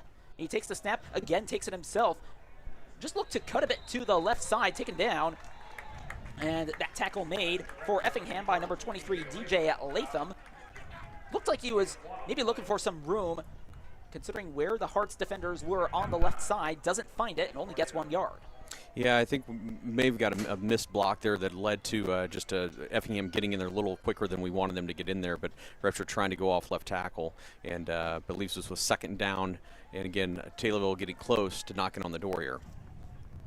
2 wide receivers, 2 tight ends, 1 for each on each side. Handoff to Brown. Brown gets around the middle to the left side, and right about at the left hashes as there's a late flag. And he is taken down at the 25-yard line. Late flag makes me think might be an unsportsmanlike conduct. We'll just see after a discussion between the referees. From this angle, hard to tell, but could be a horse collar, possibly. He did go down kind of in an unconventional way, but we'll see. Here comes the announcement.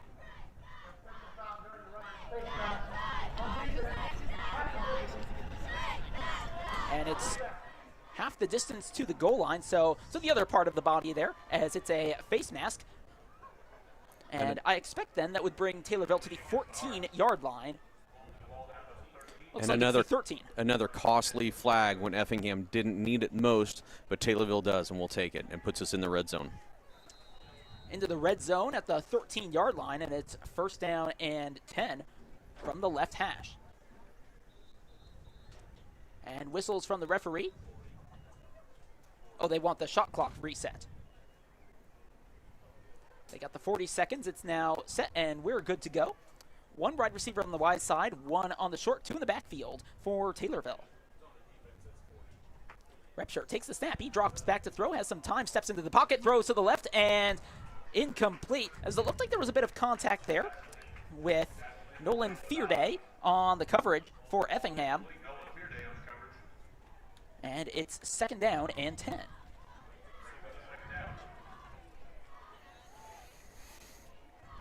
Thought from this vantage point that might have been pass interference, but no call made. So Effingham lives for one more down here, and it's 2nd down and 10. Tight formation for Taylorville with two on the right side. Takes the snap, hands off left side to Brown. Brown skips around a couple of defenders, and he's pulled but in to the end zone, I think. What do they say? It's touchdown, Taylorville. And once again, that offensive line did a beautiful job making that possible. That's going to be the difference on this drive. And again, we just talked about momentum. Taylorville was able to get some momentum.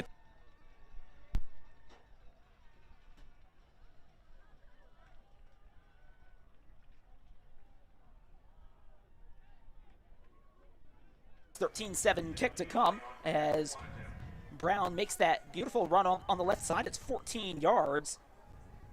Now they set up for the extra point. Ben Peabody due to take it. And for Taylorville, it is Wyatt Yonker to do the hold. 5:42 left in the 3rd quarter. The snap is good. The hold is good. The kick is up, and it's right down the middle, and it's good. And that extra point brought to you by the senior citizens of Christian County. The touchdown adds another $10 to the Tornado Give Back program by Scooters Coffee. It is Taylorville 14, Effingham 7 on WTIM, your information station, and Tommy TV.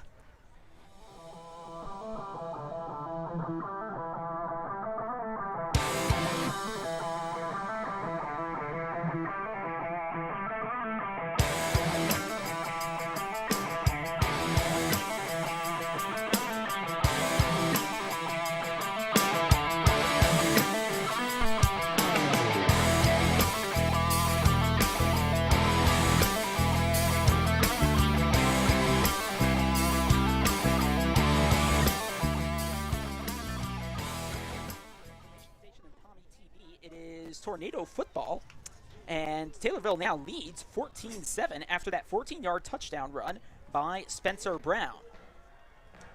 Now they get set to kick off. What does Effingham have up their sleeves with 5:42 left in the 3rd quarter? Getting set for the kickoff here.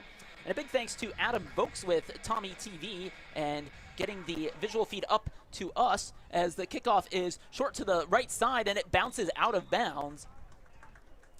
And that gifts Effingham some good field position as they try to respond in this game. Reed, the Tornadoes have got momentum right now, but they've got to keep it up. The last thing you want to do now is have any costly mistakes. It's just got to keep up that pressure. Ball second at the 35-yard line. 1st down, Effingham. Up runners when they get there and just again get the ball back and let's keep this rolling. 1st down and 10 now for Effingham. They are at the right hash the left hash in from their perspective, as that's where the ball went into touch. 5:42 left in the 3rd quarter rather. 3 receivers on the wide side and snap. And the throw deep to the right side towards the numbers, and the catch is not made as we're trying to make it around the back of the Taylorville defender. And that was Max Kistler, that is Jenner Powell's the intended target, but he does not haul it in, and it's 2nd down. And again, that's a great defensive play by Taylorville. And again, I've been saying it all night. I feel like I'm repeating it, but it's every single play. So the Tommy TV folks are going to watch this replay. Great stop by the defense. You've got to put in big plays. So that could have been a big play for Effingham, and it wasn't because of our great defense for the Taylorville Tornadoes. 2nd down and 10, 3 receivers on the wide side, except that one of them is actually a tight end in the pistol. Takes the snap, hands it off to their running back who takes it up the right side. And Lexton Roberts is taken out at the 40-yard line. And players continued to play a little bit there. The ball did come out, but well after the play had ended. That should be a gain of about 5 yards, and that makes it 3rd and 5.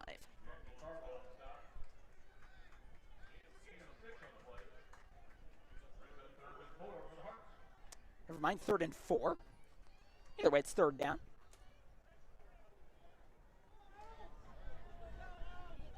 .4:58 left in the 3rd quarter. Clock continues to run as Effingham tries to respond to Taylorville's earlier touchdown. We've now had a score one way or the other in each quarter. So it's 3rd and 4. 2 wide receivers on the wide side as they take it from the right hash. Fakes the handoff and throws over the middle, and it's just too high as that's another incompletion to Jenner Powles. That one is in and out of his hands. He had to jump.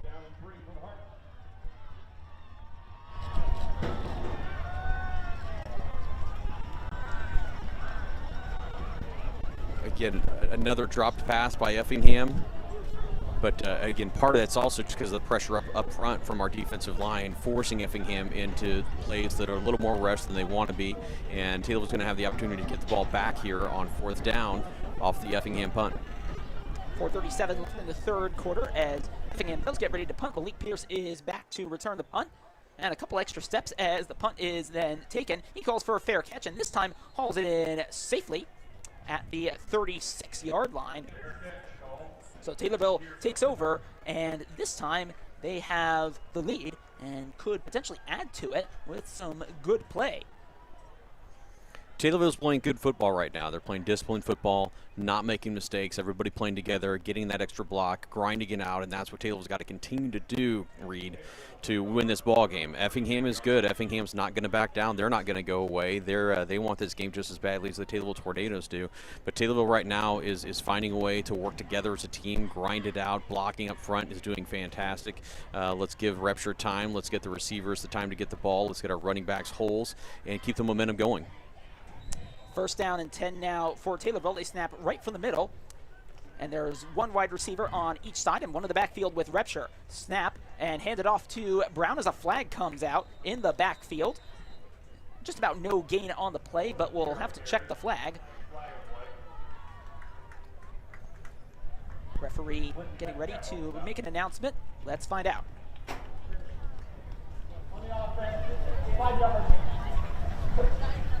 And if I heard that correctly, it's illegal shift. I think we just missed the replay on Tommy TV to figure out where that might have been. But Taylorville now has to back up 5 yards, and they have another 1st down. 4:23 left as we get a little bit of a breeze here in Effingham. Can't have too many complaints about that. 2 wide receivers on each side, 1 in the backfield. Getting some instructions now from the coaches on the sideline. They've got 12 seconds to get the snap away.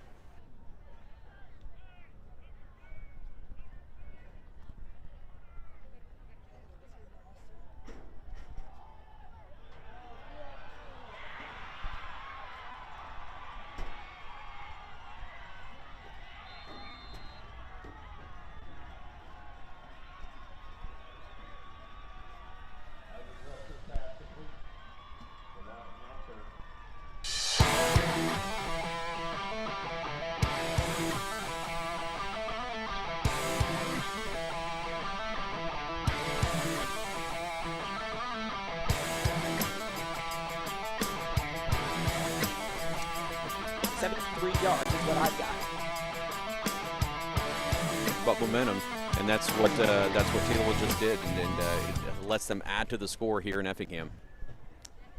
That's 2 touchdowns now inside 2 minutes in this 3rd quarter. As we await the extra point, the snap, the hold, the kick, and it is good. Another successful extra point there. The extra point brought to you by senior citizens of Christian County, and again, that's another $10. Now, Taylorville 21, Effingham 7, and it's left the home crowd shell-shocked.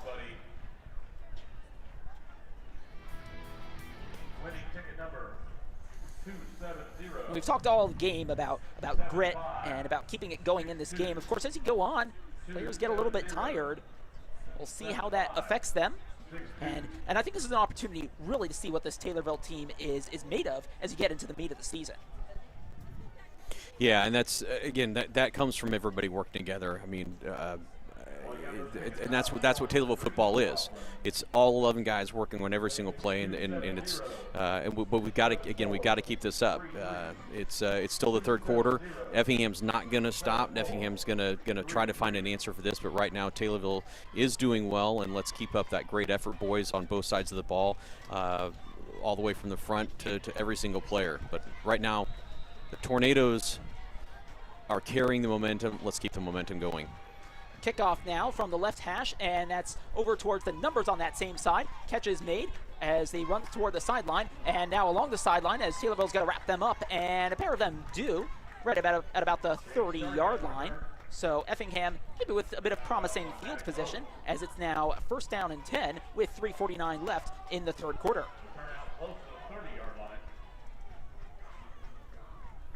Well, Effingham's been stopped a few times in this third quarter. Now they really need a good drive down 2 touchdowns. Trying to create something for their team, for their crowd, for homecoming night. And here they come on 1st down and 10 from the right hash on the 30-yard line. They're setting 2 wide receivers on the wide side. And 2 in the backfield as they set up in the I formation. Bridges, quick drop and throw across the left side, and the catch is made as about 5 or 6 Taylorville players wrap him up, maybe just past the line of scrimmage. So a gain of a yard at best for Effingham. I think they've actually given him 2 yards. 2 yards for the Hearts, and it's 2nd down and 8. What a great way for the defense to swarm that ball, and that's something that we've preached for years in Taylorville. It reminds me of former defensive coordinator Chuck Hansen in the Shark defense, and that's what we saw right there wrapping up. Owens first to the tackle as it's 2nd down, and the handoff to the right side, and it is bursting through, and this could be the response Effingham needed. Out to the 46-yard line, 45, or 47 rather. Has the numbers mixed me up a little bit, but that is Lexton Roberts, who's having a good game so far, and he gets his side into the other half of the field. Yeah, Lexton Roberts is a good athlete. Got away with a good play there, battled his way into Taylorville territory. Just wonder how much that grit may be waning for Taylorville. They can't afford that now. 3 minutes left. Effingham down 2 touchdowns, but they're making some progress upfield. 1st and 10. Handoff again to Roberts. And this time it's over the middle to the 42-yard line as he runs into traffic. And that brings up 2nd down and about 4. You know, Effingham had a little bit of trouble connecting with the pass, so they've turned to the run. And Lexton Roberts is doing a great job right now on the ground for Effingham. And Taylor's going to have to wrap him up. We're going to have to stop him from the line of scrimmage. And it's now 2nd down, and they're saying 5 from the 43-yard line and right at the middle. 2 wide receivers on the wide side. In the I formation, snap, quick throw to the right side.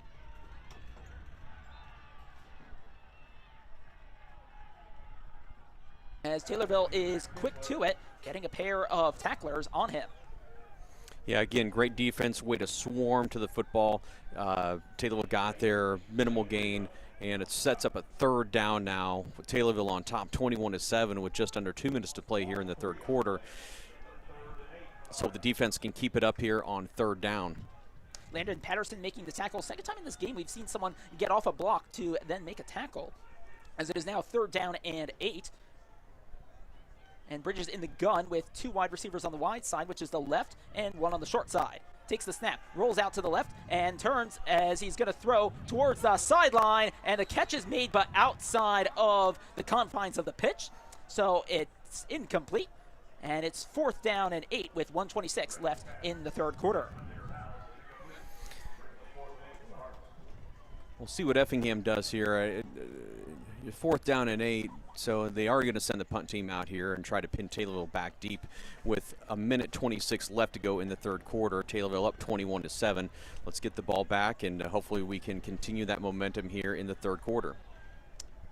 And I just wonder if the punt here might be looking for touch in a good position. It's Michael Sefton who is back to punt. He's been doing much of I wonder if they were expecting the fake as the punt then goes right over the middle, and did a flag come out for that as it actually bounces back towards Effingham? I think initially hit the 15 or maybe the 10-yard line and then took a bounce friendly to Taylorville. So Effingham just tried to stop it in its tracks, and they do so right at about the 18-yard line. We do have a flag on the field on the far side of the field there, Reed. Flag. I thought there was a flag in there somewhere, judging by some of the reactions from the crowd. And that one's hard to see because it's right on the white line. So, but we'll see what this penalty is. We had a solid block. I call it a block. I hope it wasn't a penalty, but I'm a little old-fashioned.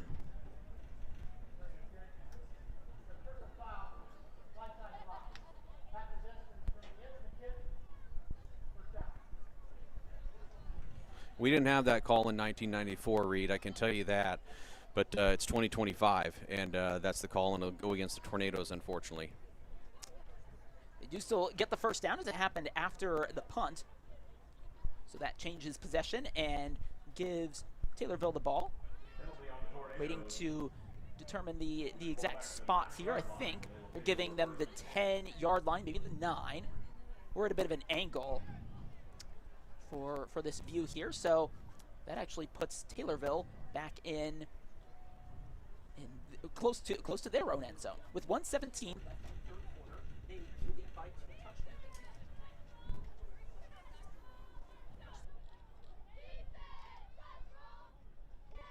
Ham sideline, maybe just sorting things out here. So 1:17 left in the third quarter. Taylorville has got one wide receiver on the short side, which is the right side, and 2 on the wide. As we just wait for the officials to get themselves sorted here. And we are set to go now. First down and 10. Snap, and it's handed off to Brown, it looks like. Brown across the right side, runs behind a couple of blockers, and he's taken down at about the 12-yard line, bowling over a couple of Effingham players, including, more specifically, number 54, Aiden McCarty, who made the tackle. Nice gain for the Taylorville Tornadoes to pick up 4 yards, pinned back deep in their own territory. Let's hope we can get a first down out of this and get the ball back at least in the middle of the field. Malik Pierce has come into the game in the wide receiver position. That could say something here, as we're down to 41 seconds left in the third quarter. Taylorville does have to run a play here. Depending on what happens, they might need to run another play. 8 seconds to get the snap away. They've got 2 wide receivers on each side and 1 in the backfield. Repture in the gun. He takes the snap, drops back to throw, looks towards the right side, gives a little pump fake, then throws over the middle, and wide open is Wyatt Yonker, and Yonker makes the grab in front of a couple of Effingham defenders, and he's taken down at the 42-yard line on the Effingham side of the field. Another big game for Wyatt Yonker as he buys more ground for his Taylorville team. You know, I think Isaac Repture could have stayed back there as long as he wanted. Again, great protection by the offensive line to give him plenty of time. And then Wyatt Yonker getting the ball. I think if he'd hit him in stride, it would have been a touchdown, but had brought the ball down, secured it, and Taylor now is out at midfield as we head into the fourth quarter. And the clock does run out. As you can hear there, you can hear the siren go to signal the end of the third quarter. And it's Taylorville leading 21-7, well, by 14 points as we go into the fourth quarter against Effingham here on WTIM, your information station, and Tommy TV.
fourth quarter between Taylorville and Effingham. You're on WTIM, your information station, and Tommy TV. Taylorville leads 21-7. I'm Reed Kamai. I'm with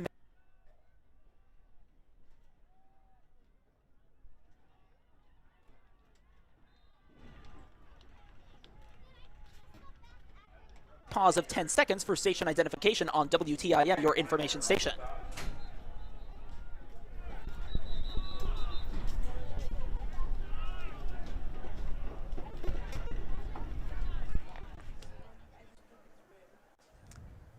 Looks like it should be 2nd down and 1 for Taylorville as they are at the 34-yard line. Referees might just be sorting something out here on the field. I think we're just about ready to go. 11 seconds to get the snap away for Taylorville as they look to continue to advance. It's 2nd down and 2. One wide receiver on either side, and Repsher fakes the handoff, drops back, and he's taken down. And well in the backfield by number 45, which is A.J. Liebarger. Yeah, something wasn't right on that play, Reed, and unfortunately it ends up with a loss here. But that's all right. Taylor was still in midfield.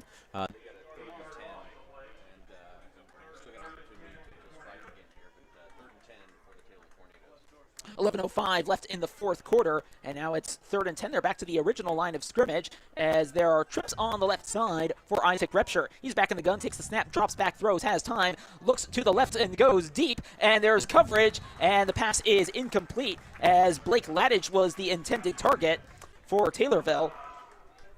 Good coverage there as the breakup is made just in time to bring up 4th down.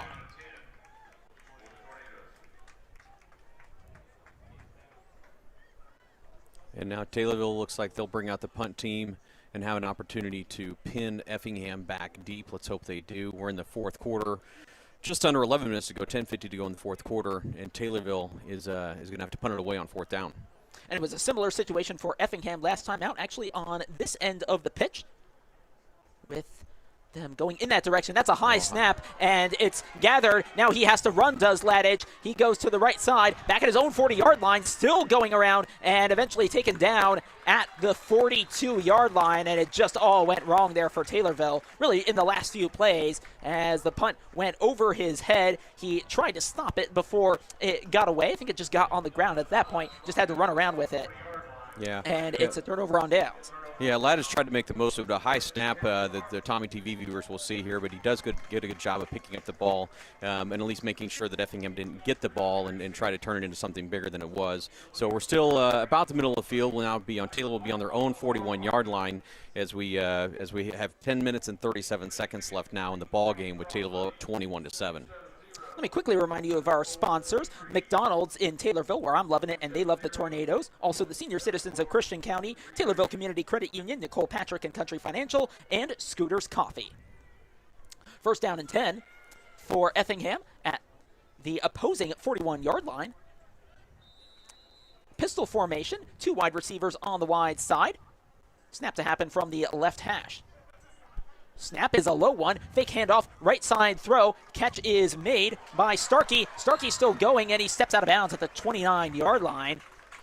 Good gain there, and that brings up an immediate 1st down. So Effingham with a golden start to this drive. Yeah, Effingham's looking to get some of their own momentum going here, and Taylorville's going to need to stop. Again, get a little play for them. Got the extra yardage out of that on their effort. But Taylor was going to find a solution to this and get Effingham stopped here with the ball on Taylorville's own 29-yard line. 10:31 left in the fourth quarter. 1st and 10 for Effingham as they get the 1st down to start the drive.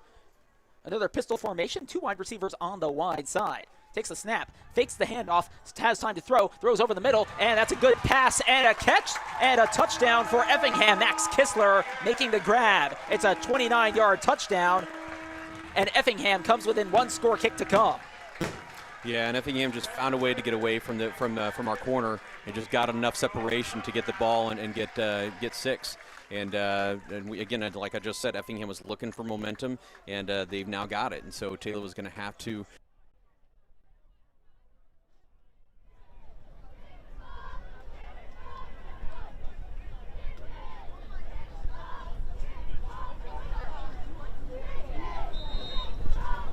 And the play getting ready to go here. Sefton, and the extra point is good as it goes right down the middle, and that extra point brought to you by the senior citizens of Christian County. So 10:24 left, and it's Taylorville 21, Effingham 14 now. We've got a ball game here, Reed. Fourth quarter, touchdown separates these two teams. Taylor's going to get the ball back, and they've got to have an answer, and I think Taylorville will do that. They've been playing well all game. They've been playing well in all facets of the game, and I mean, let's give a shout out, by the way, to that offensive line: it's Stephen Coy, Cade Schimmelfenning, Thor Shanks, Ace Boblet, and Logan Ostiff. Those guys are doing a great job up front, and let's hope that they can keep doing that big job up front. Give Isaac Repture time, give our receivers time, and get the ball back and control the ball here in the fourth quarter. That's helped Taylorville so much in this second half.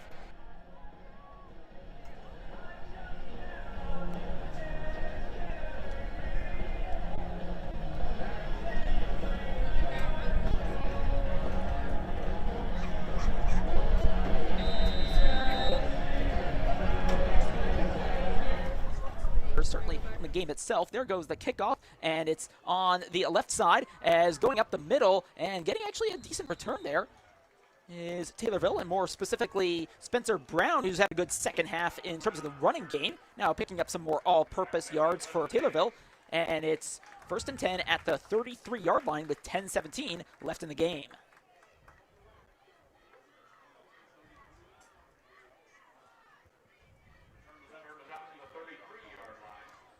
So it is 1st down and 10 for Taylorville, and it's to the left of the to the left of the right hash.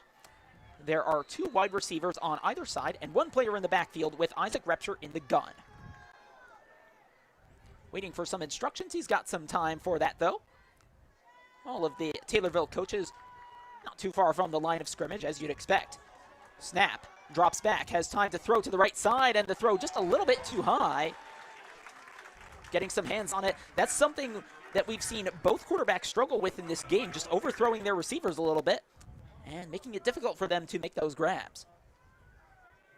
Yeah, we saw Effingham misfire on some passing earlier, went to the ground. Eventually, the passes what then got into the end zone. Taylorville's been able to do well on both facets. Let's see what Coach Odom and the coaching staff has cooked up for this play. 2nd down and 10. Another snap from the gun, throw to the right side, and this one is caught that time, and I think that was Malik Pierce who got to it. Yes, it is. That pass was on the money this time. Back play by Max Kistler. Gain of 9 on the play. Brings up 3rd and 1 for the Tornadoes. Snap right up.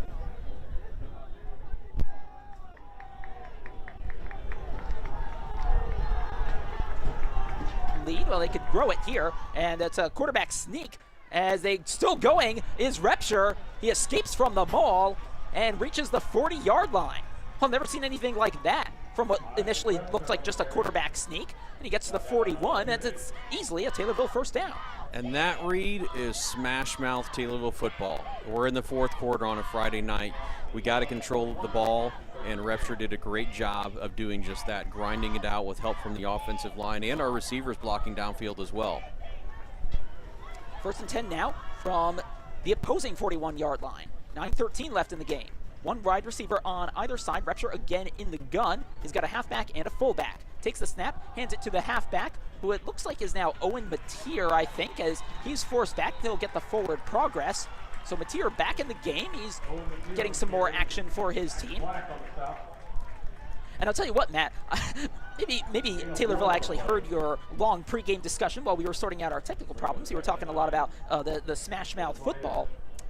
And that worked out well for them as it keeps this drive alive. Taylorville on this occasion getting just the 1 yard, as it is now 2nd down and 9. 2 wide receivers on each side and 1 running back. Repture turns to the sideline, looks for some instructions. 9 seconds on the shot clock, or the play clock rather, wrong sport. Now 4 seconds, and they've got to go quickly.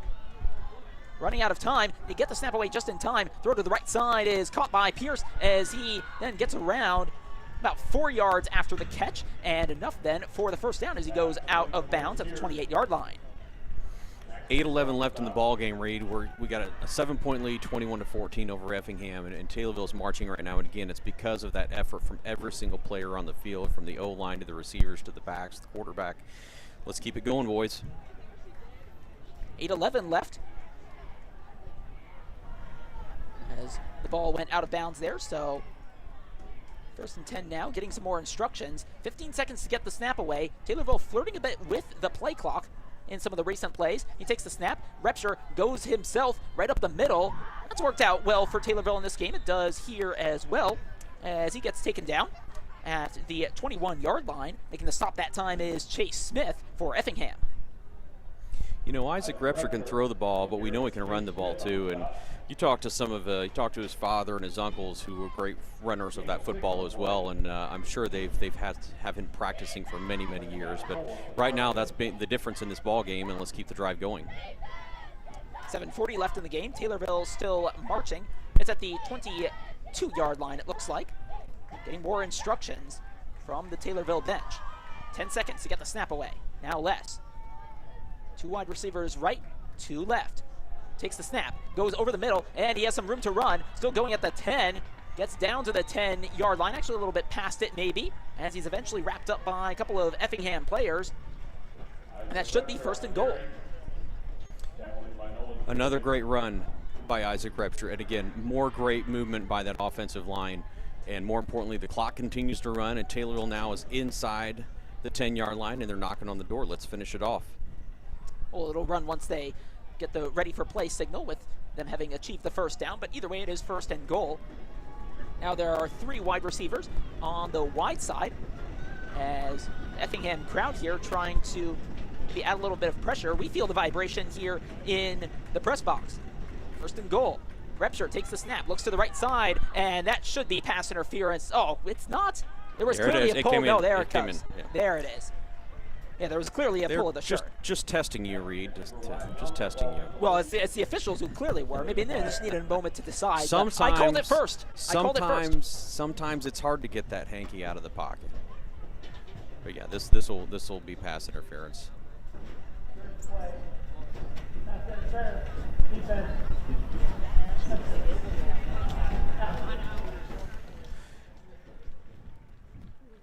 So another first down then for Taylorville. So when I was in middle school, I actually was a referee for our intramural football league. I had that flag there, nice.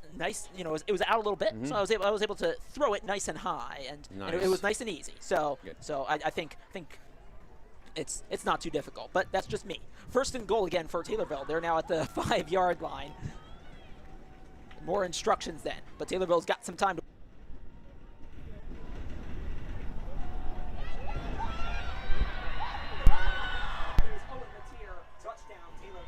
Once again, great offensive line play up front, great blocking, and not just the O-line. I mean, our tight ends and receivers are in there blocking as well. But again, that was a great, overall just a great series of Taylorville playing solid football, making good plays, and driving the ball down and getting themselves now a 2-score lead with just under 7 minutes to go before this ball game is over. Great series by the Tornadoes, great blocking up front.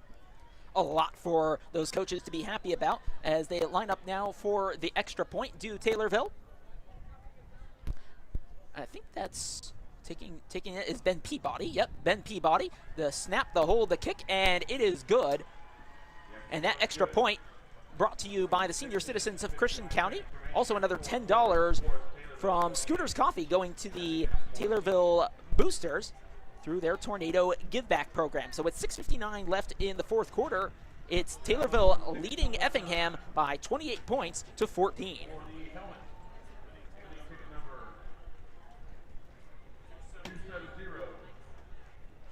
The crowd's stunned again, at least those in front of us. Maybe not the folks all the way on the other side. There's a lot of clapping and chanting and all that good stuff on the Taylorville side. And you know what? And thanks to all the fans and the parents and the grandparents and everybody coming all the way to Effingham tonight. We've got a great crowd, and Taylorville always travels well. We've got all of our cheerleaders here as well, and they're doing a great job keeping our sideline up and motivated. And right now it's showing. There's 7 minutes left in this ball game, Reed, and it's a Friday night in Central Illinois. Effingham is going to come out, and they're going to come out swinging, and Taylorville's got to be ready. We got to keep the pressure up. We cannot let up at all with 7 minutes to go. Cameron Smith ready to take the kickoff here. As it goes to about the 20-yard line, takes a bounce and picked up over there by Starkey. Starkey around the right side, and he's then taken out as another flag comes out. He was dragged into touch at the 32-yard line. Flag comes out. More penalties like what we've seen all throughout this game. They've proven costly to both teams in various ways, but especially to Effingham.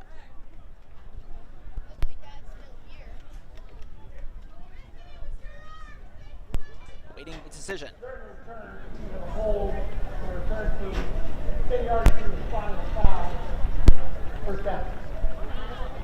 Another hold on Effingham. Yeah.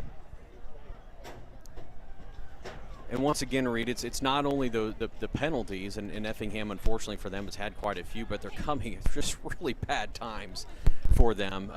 Looked like maybe a pretty good return on that play, and that effort just brought back. And that's hard when you're down 2 scores with 7 minutes to go and you're trying to get some momentum. Penalty against the Hearts. Moves the ball back to the 20-yard line. We'll take over first and 10. That was a 14-point swing, if you think about it, and it's a 14-point game now, so it could be a very different game. 6:52 left in the fourth quarter. Low snap, handoff to the left side, and that's out to the 21-yard line as much of Taylorville players get in on the tackle, and it brings up 2nd and 9. Once again, great D-line play from the Taylorville Tornadoes, getting lower than the Effingham players and using leverage to stop the ball, stop that run, and now it's 2nd and 8 for Effingham. Effingham getting set quickly, and the fake handoff looking to the right side, and the throw, that's a good throw, and wide open is Kistler. 25-20, 15-10-5, and that's an Effingham touchdown. The instant response that Effingham needed as it goes 78 yards. Yeah, and unfortunately, we let that one go.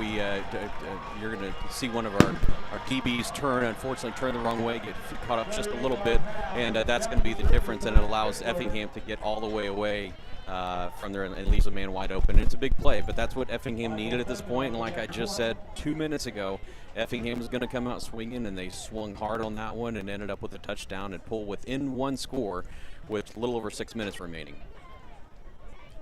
Awaiting the extra point now. As getting set to take it is Michael Sefton.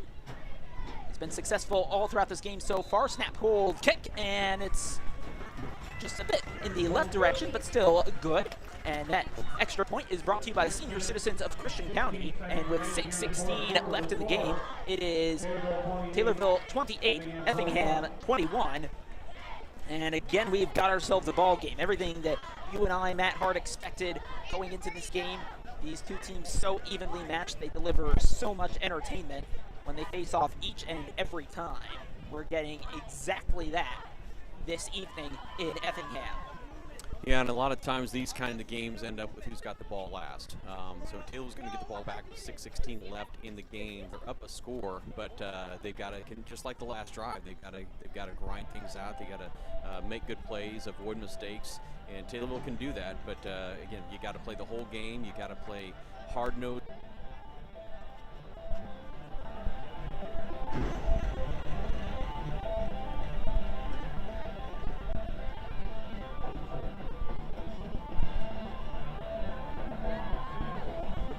Is as well. As Taylorville looks to hold on to their lead, maybe grow it. Kickoff is from right to left, and that one finds touch. So that gives Taylorville good field position as they try to close out this game.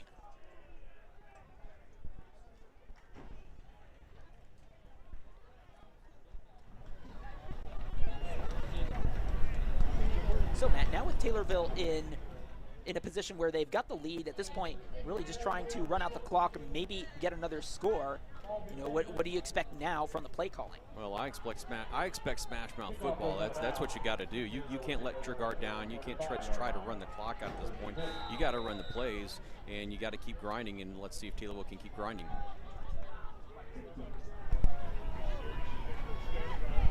That is Owen Mateer in the backfield with it. 15 seconds to get the snap away. Takes the snap, runs it himself. That's smash mouth football right there, and it's across the 40-yard line to the 42. And that brings up 2nd down and 3.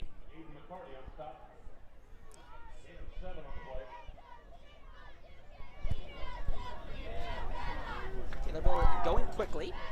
Let's see if they try to slow down these plays here, try to run some time out. In the gun. 2 wide receivers on each side from the right hash. Getting more instructions.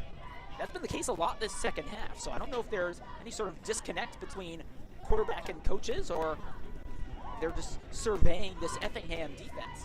Either way, whatever they're doing is working out. 5 seconds to snap. Takes it. Up the middle again is Repsher. He continues. He's still going. Just breaks through a couple of tackles, putting his head down, and he's out to, I think, the 45-yard line, maybe a bit further. And that's easily a Taylorville first down as they get into the Effingham half of the field. Yeah, you know, Reed, these games are the games where you go out and you tell the O-line, okay, O-line, you got to grind it. You got to get low every single play. It's up to you. If you can keep moving that ball forward, give your quarterback time to move your running backs, give them some lanes, keep those blocks. Those downfield blocks are critical at this point of the game with just over 5 minutes to go. 5:05 left in the game. Taylorville up a touchdown. They're trying to run the clock out. Now the Effingham fans stomping the bleachers. You can feel it here. Repsher again goes himself, this time behind the left tackle, and taken down at the 45-yard line for no gain. Maybe 1 yard. And it keeps the clock running, Reed. You know, Effingham's got 3 timeouts. You wonder if at some point are they going to try to use one of them as the clock ticks down. 4:35 left now in the ball game with Taylorville up 28-21. But again, we got to keep grinding, boys. And plays like this are where that grinding is so needed. That helps run out the clock and also get those first downs. You know, maybe use 2 or 3 downs to get.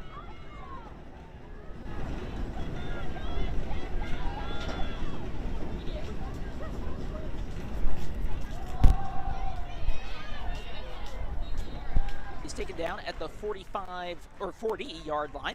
They were at the 44, so it's 3rd and 5. It's 3rd down, Reed, but we're also to a point here where you can go for it on 4th down, a little bit past midfield, almost to the 41-yard line of Effingham. But let's just hope the Taylorville Tornadoes keep grinding this here and get themselves a first down. Yeah, they'll need to maybe pick up 2 or 3 more yards to give themselves a good position to go for it on 4th down. They've got 16 seconds to get the snap away. They've got 1 wide receiver on each side and 2 in the backfield, so same setup as on the previous play. Let's see if Repsher keeps it himself again, as it's now 3:27 left in the game.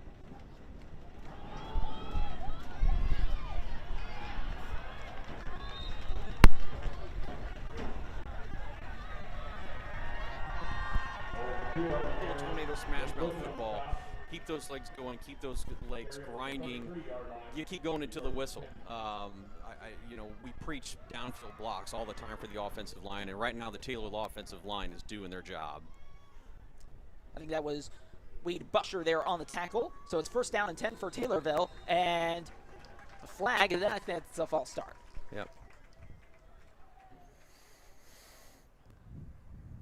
Unfortunately, that also stops the clock, and we don't need that at this point. But Taylorville has played a really good, really disciplined game. We'll go back 5 yards, the 1st and 15.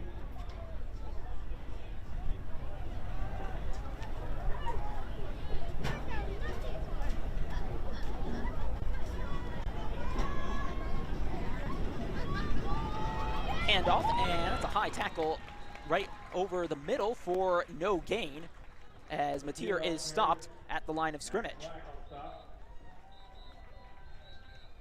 Timeout is called, and it's called by Effingham as they try to slow things down and conserve some time with 2:38 left.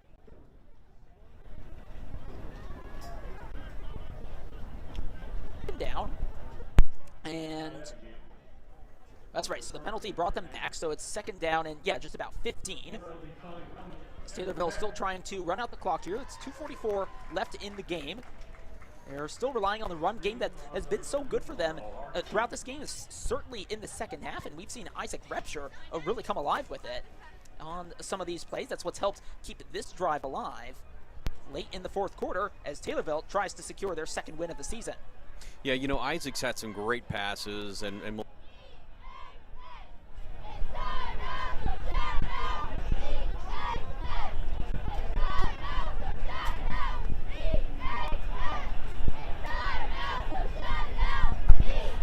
they're getting off the ball, they're getting good blocks, they're getting good leverage on Effingham, and they've done it well so far tonight. We've got 2 minutes.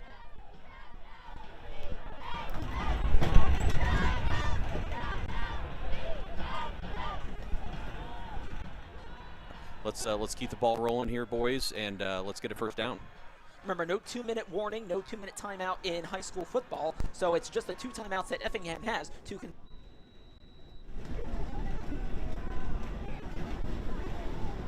Repsher in the gun again. Or never mind, he's under center, taking some instruction, 13 seconds to snap it. 1 wide receiver on each side, and what looks like an I formation. Takes the snap, hands it back to the fullback, or the halfback, and that is Mateer. Drags them right over the 30-yard line. Takes a whole set of Effingham players with him. Among them is Effingham's Aiden Carell. Yeah, no surprise, Effingham taking their second timeout now to stop the clock with 2:35 left in the game. They're down 21-28 to the Taylorville Tornadoes here. And again, the running game has been the difference tonight for the Taylorville Tornadoes, and they've done a very good job of running the ball, getting penetration. The offensive line just can't see enough good things about that O-line tonight. They're doing a fantastic job. And let's, again, we got 2 minutes and 35 seconds left. We need a first down. It's 3rd and 8. But we are on the 30, what do we want to read, the 31-yard line. So we can go for it on 4th down. But right now, Taylorville on top, 28-21 with 2:35 left in this ball game. Certainly is 4th down territory this time out again, brought to you by Taylorville Community Credit Union. Taylorville still looking to run out the clock here. And I feel like these timeouts might have part to do with controlling the clock if you're Effingham, and also just to figure out how to stop this run, which has proved problematic for them in the second half. So then, Repsher under center, 1 wide receiver on each side, 2 in the backfield. One of them right alongside him. 15 seconds to snap it. Takes the snap, hands it off, and the run made by Owen Mateer looks like it is about a yard short of the first down. And Effingham takes their final timeout. So Effingham's going to be out of timeouts now. Taylorville's going to have the ball 2 minutes and 30 seconds left in this ball game, Reed. They're up 28-21, and they've got about 2, look from my vantage points, at 2 yards to go to get that first down. It's 4th down right now. And we'll see what Coach Odom and the team cooks up for this 4th down. But after this, even if Effingham gets the ball, they cannot stop the clock after this. They just burn their last timeout. That timeout brought to you by Taylorville Community Credit Union. I'm a bit surprised actually that they took the timeout. I know they're trying to control the clock, but sometimes that time control is actually better when you have the ball, because then you can make those passes up the middle and you don't have to worry about spiking the ball or running out of time or anything like that. So I almost thought, but if they did not call the timeout, might have allowed Taylorville to, or might have forced Taylorville to make a decision more quickly on whether to go for it on 4th down, go for the field goal. I doubt they would have punted in this case, but certainly at 4 down territory, as it is 4th and 2. It's a crucial 4th and 2 at the 25-yard line. Effingham crowd pumped up as they hope for a stop. Getting more instructions from the coaches are Taylorville.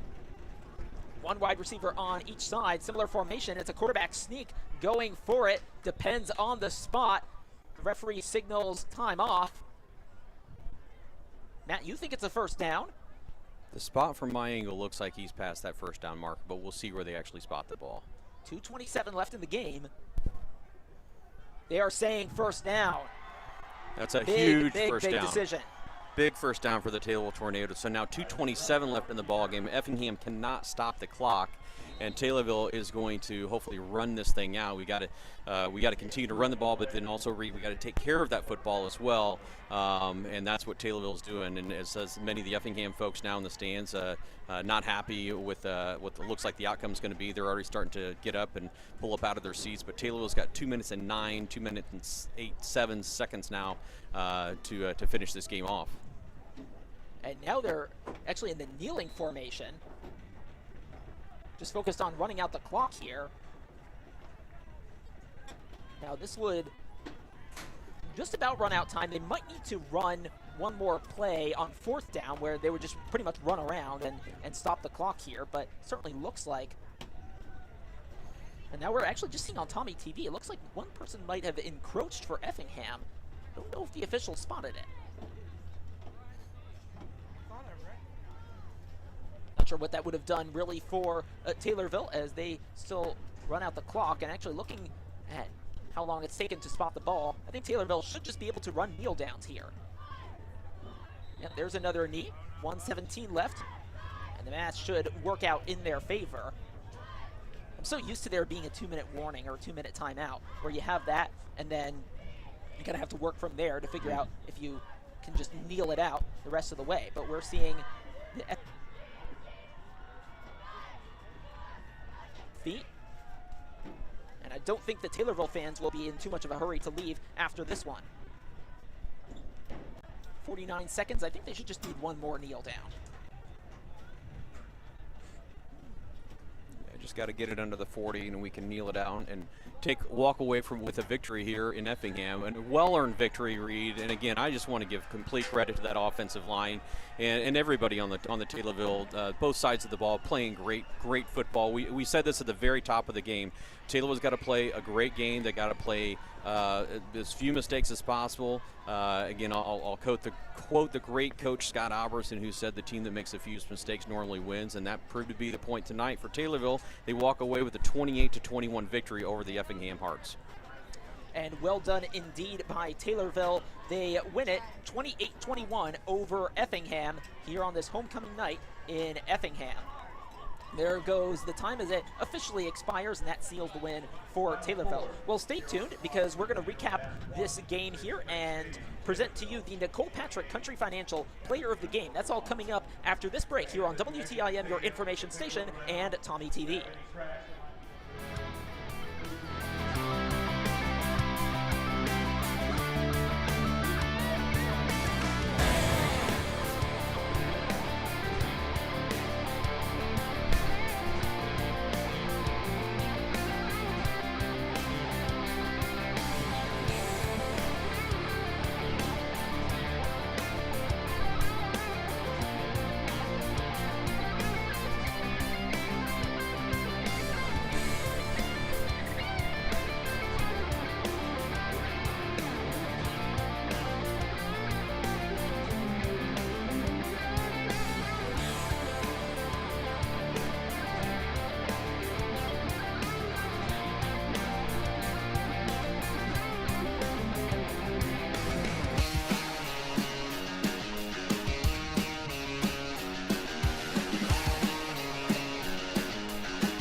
here tonight in Effingham is Tornadoes 28, Flaming Hearts 21, with the Tornadoes going home with the win. The Tornadoes after this are left with a record of 2-3, and the Flaming Hearts are left with a record of 3-2. Next week, the Tornadoes have another Apollo Conference matchup against the Mattoon Green Wave at home on the THS turf.